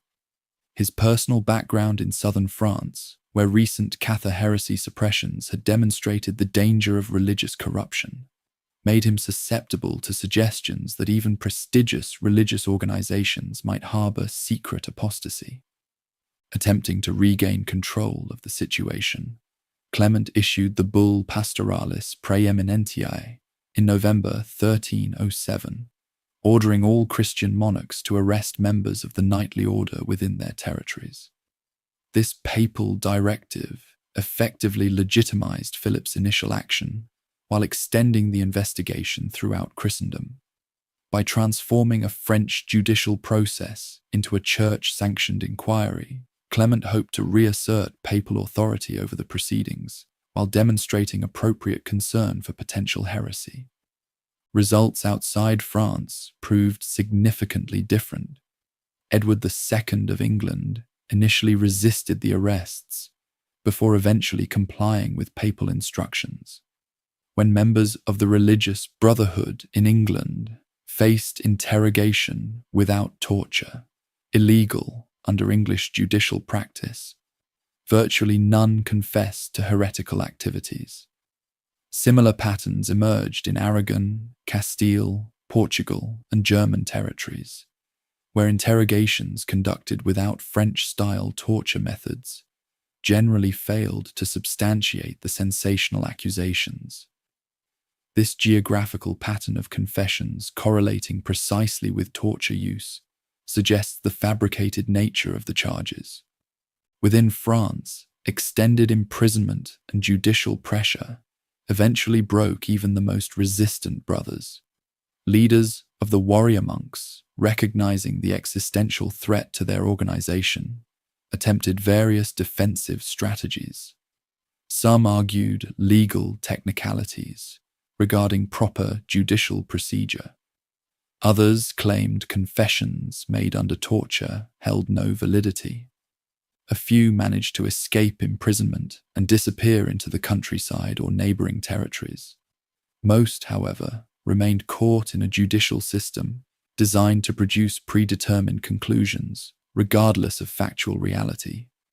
The prosecution received unexpected challenges when some imprisoned knights of the order recanted their confessions after initial torture ceased. In Paris, a group of defenders emerged willing to represent the military brotherhood against the charges, arguing procedural violations invalidated the entire process. This resistance prompted renewed torture application, with Philip's government determined to maintain the narrative of guilt, regardless of evidentiary problems. When dozens of brothers persisted in defending the order despite torture, authorities resorted to more permanent silencing methods. On May 12, 1310, 54 knights of the Holy Order, who had recanted confessions and volunteered to defend the organization, were burned at the stake as relapsed heretics in a field outside Paris. This mass execution dramatically demonstrated the consequences of challenging the royal prosecution. Subsequent defense efforts collapsed as remaining brothers recognized the futility and mortal danger of resistance. The message proved unmistakable. Confession offered the only path to survival. While the legal proceedings continued through elaborate formalities, the practical dissolution of the religious knights advanced rapidly. Royal administrators inventoried and assumed control of properties belonging to the warrior brotherhood throughout France. The extensive banking operations, agricultural estates, urban facilities, and accumulated treasures fell under crown management. Though official disposition of these assets remained technically undetermined while trials continued, their effective transfer to royal control occurred immediately following the arrests. The Council of Vienne, convened in 1311 to address the question of the military order alongside other church matters, demonstrated Clement's continuing ambivalence. The assembled church leadership reviewed evidence from various regional investigations, revealing the inconsistent results between territories using torture and those following more traditional judicial procedures. When several hundred representatives of the knightly brotherhood unexpectedly appeared offering to defend the order, the Pope suspended proceedings rather than allow direct challenge to the French narrative. Philip forced resolution by personally traveling to Vienne with a substantial military escort, effectively intimidating the council into compliance with his demands. Clement, recognizing his practical inability to resist French pressure, issued the bull Vox in excelso in 1312, suppressing the warrior monks through administrative papal authority rather than formal condemnation. This technical distinction allowed dissolution without definitively declaring the entire order heretical, a face-saving compromise permitting the Pope to maintain some appearance of independent judgment. A subsequent bull ad providam allocated most properties of the crusading brotherhood to the Hospitaller order rather than secular authorities. In practice, however, this transfer occurred incompletely, particularly in France, where Philip retained substantial portions of wealth from the religious order through claims of administrative costs and debts allegedly owed to the crown. The practical outcome aligned with the king's financial objectives, while maintaining nominal adherence to the principle that religious assets should remain in religious hands. The final act in this tragedy centered on the fate of Jacques de Molay and other senior leaders of the military religious order, held in extended imprisonment throughout the lengthy proceedings. In March 1314, the Grand Master and Preceptor of Normandy, Geoffroy de Charnay, were brought before Notre Dame Cathedral for public announcement of their sentences, life imprisonment based on previous confessions. What followed stunned onlookers and precipitated the final tragedy. Standing before the assembled crowd, both men suddenly recanted their confessions, declaring the sacred brotherhood innocent of all charges and attributing their previous statements solely to torture. This dramatic reversal left church officials in disarray, but prompted immediate response from Philip, who declared the pair relapsed heretics without further judicial process. That same evening, the two leaders were burned at the stake on a small island in the Seine, maintaining their claims of innocence as flames consumed them. Legend records de Molay's final words as a curse upon those responsible for his unjust execution, summoning both Philip and Clement to meet him before God's judgment within the year. When both the king and pope died within months of the execution, Clement from illness in April, and Philip from a hunting accident in November, many contemporaries saw fulfillment of this prophetic denunciation. This dramatic conclusion cemented the story of the Holy Knights in popular imagination, transforming judicial murder into the stuff of legend. The suppression represented a watershed in European power relations between secular and religious authority.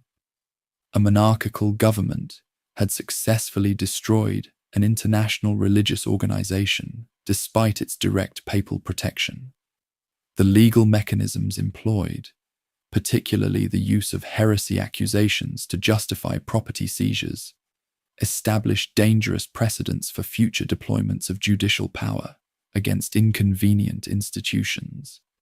The practical demonstration that sufficient violence could extract confessions supporting any desired narrative revealed fundamental weaknesses in medieval judicial processes. For the thousands of surviving brothers outside the immediate French orbit, the suppression created profound personal displacement. Men who had dedicated their lives to a religious vocation suddenly found themselves without institutional identity. In most territories, they received modest pensions drawn from former properties of the warrior brotherhood, typically conditional upon residence in other religious houses where they could be monitored. Their distinctive white mantles disappeared, their communal life ended, and their shared mission dissolved through administrative decree rather than battlefield defeat. The dramatic suppression of the Knights Templar marked not an ending, but a transformation. Though the organization ceased to exist as a functioning institution, its influence continued through multiple channels that have shaped the subsequent 7 centuries of history, myth, and cultural memory. From successor organizations to banking practices, from architectural monuments to popular legends, the legacy of the warrior monks endures across diverse domains of human experience. The immediate aftermath of suppression varied dramatically across Europe. While the French crown achieved its objective of seizing substantial assets from the military brotherhood, other monarchs followed different paths. In England, Edward II eventually complied with papal directives, but transferred most properties of the religious knights to the Hospitallers as officially mandated. Iberian kingdoms demonstrated particular creativity in managing the transition. In Portugal, King Dinis negotiated the creation of the Order of Christ, effectively preserving the organization under a new name with the same members, properties, and essential structure, a transformation that received papal blessing in 1319. This Portuguese continuation would later play a significant role in maritime expansion during the Age of Discovery. Under Prince Henry, the navigators' leadership as governor of the Order of Christ, their extensive resources supported Portuguese explorations along the African coast and eventually across the Atlantic. Ships bearing the distinctive cross of the order, evolved from the emblem of the Holy Brotherhood, carried explorers to new continents. The navigational expertise, developed partly from earlier maritime operations of the Knight monks, contributed to these voyages redefining European understanding of global geography. In Spain, Resources of the Sacred Order were divided among several successor organizations, including the orders of Montesa and Santiago. These military brotherhoods continued defending Christian territories against remaining Muslim enclaves on the Iberian Peninsula, eventually participating in the final conquest of Granada that completed the Reconquista. Similar transitions occurred in scattered territories across Europe, with regional arrangements reflecting local political conditions rather than standardized dissolution processes. The Hospitallers, as the primary institutional beneficiaries of properties once held by the crusading knights, expanded significantly following the suppression. Their subsequent defense of Rhodes and later Malta against Ottoman expansion represented continuation of the crusading ideal that had motivated the warrior brotherhood throughout their existence. Many former castles and commanderies of the religious order simply changed management while maintaining their original defensive functions under these new administrators. The architectural legacy of the military religious order remains visible in structures scattered across Europe and the Near East. Their distinctive round churches, modelled after the Church of the Holy Sepulchre in Jerusalem, survive in London, Paris, Tomar, and other European cities. Massive castle fortifications they constructed still dominate landscapes from Syria to Scotland. These physical remains offer tangible connection to their historical presence, while archaeological investigations continue uncovering new details about their daily operations across these widespread facilities. The financial innovations pioneered by administrators of the knightly order outlived their suppression through adoption by successor institutions. Their banking practices influenced emerging Italian banking houses that expanded international finance in subsequent centuries. Documentation methods, credit instruments, and trust arrangements they developed became standard features of European commercial operations. The concept of international banking networks providing standardized services across political boundaries, first fully realized in operations of the Holy Warriors, became fundamental to modern financial systems. The legal proceedings against the religious brotherhood established unfortunate precedents repeated throughout subsequent European history. The use of torture to extract confessions, supporting predetermined narratives, reappeared in later witch trials, inquisitorial proceedings, and political purges. The deployment of heresy accusations to justify property seizures became a recurring strategy when authorities sought to eliminate wealthy organizations. These procedural innovations represented perhaps the darkest aspect of the legacy left by the warrior monks. Institutional techniques of persecution refined through their suppression. Popular imagination transformed the history of the night monks into legend almost immediately following their dramatic end. Jacques de Molay reported curse against his persecutors, seemingly fulfilled when both Philip and Clement died within the year, captured medieval audiences and established the narrative framework of unjust persecution, followed by supernatural retribution. Tales of secret survival flourished, with stories of knights from the military brotherhood escaping to Scotland, Switzerland, or remote Atlantic islands, carrying their supposed treasures and arcane knowledge. These legends found particular resonance in Scottish history through claims connecting the Holy Knights with the Battle of Bannockburn, fought shortly after their suppression. According to these traditions, knights fleeing French persecution provided crucial assistance to Robert the Bruce, contributing to his decisive victory against English forces. While lacking contemporary historical documentation, these stories established enduring links between the mythology surrounding the religious warriors and Scottish national identity, later reinforced through claimed connections to Freemasonry.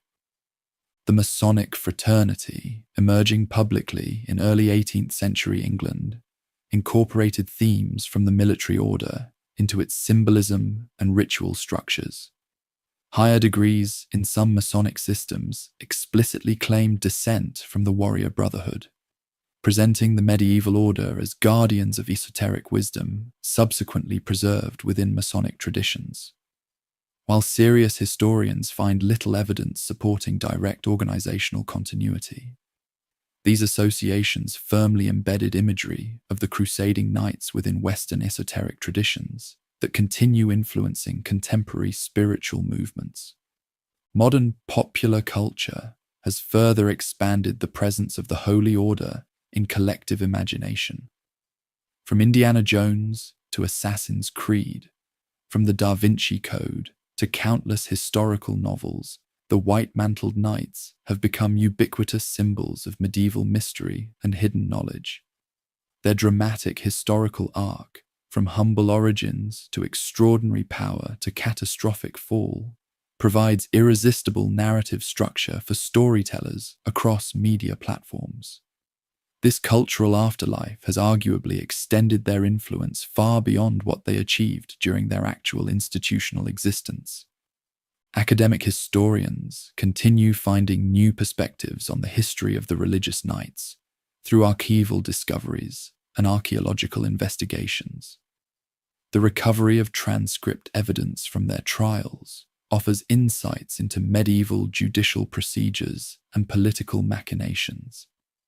Excavations at sites once occupied by the military brotherhood reveal details about their daily operations impossible to reconstruct from documentary sources alone. Comparative analysis situating them within broader historical patterns of religious military orders illuminates both their distinctive characteristics and shared features with similar institutions. The enduring fascination with the history of the warrior monks reveals deeper currents in Western cultural consciousness. Their story encapsulates fundamental tensions between religious idealism and practical power, between institutional authority and individual commitment, between mystical spirituality and martial discipline. These contradictions, embodied in the paradoxical figure of the warrior monk, continue resonating with audiences seeking to understand how spiritual values interact with worldly realities. From 9 knights pledging to protect pilgrims on dangerous roads, to an international institution controlling vast resources across 2 continents, their institutional journey demonstrates both the potential and peril of organizations combining religious motivation with worldly power. Their rise exemplifies how focused purpose and disciplined structure can achieve extraordinary institutional development. Their fall illustrates how accumulated wealth and privileged autonomy inevitably attract predatory attention from competing power centers. The legacy of the knight monks ultimately transcends both the hagiographic admiration of uncritical enthusiasts and the reductive skepticism of institutional critics. Their actual historical significance lies in multiple dimensions: military innovation, financial development, architectural achievement, and organizational design. They pioneered international institutional structures in an age of fragmented local authorities. They developed practical solutions to complex logistical challenges. They demonstrated how religious values could motivate and sustain organizational discipline across diverse environments. 7 centuries after Jacques de Molay's execution, the cross-emblazoned white mantle of the Holy Knight retains powerful symbolic resonance. Whether viewed as exemplars of religious dedication, victims of political persecution, pioneers of international banking, or guardians of mysterious wisdom, the poor fellow soldiers of Christ and of the Temple of Solomon continue occupying unique position in Western historical consciousness. Their remarkable story, from humble beginnings through extraordinary growth to dramatic suppression, remains an essential chapter in understanding how medieval society organized its highest ideals and confronted its deepest contradictions. The final irony of the history of these religious warriors may be that an organization created to defend physical territory ultimately achieved its most enduring influence through intangible legacies, institutional models, financial innovations, architectural principles, and symbolic resonance. Long after the walls of Acre crumbled and the temple fortress was demolished, the organizational patterns they established and the cultural imagination they inspired continue influencing how we structure our institutions and understand our past. The legacy of these warrior monks extends far beyond the territories they once defended, into realms of history, legend, and cultural memory they could never have anticipated during their 2 centuries of operational existence.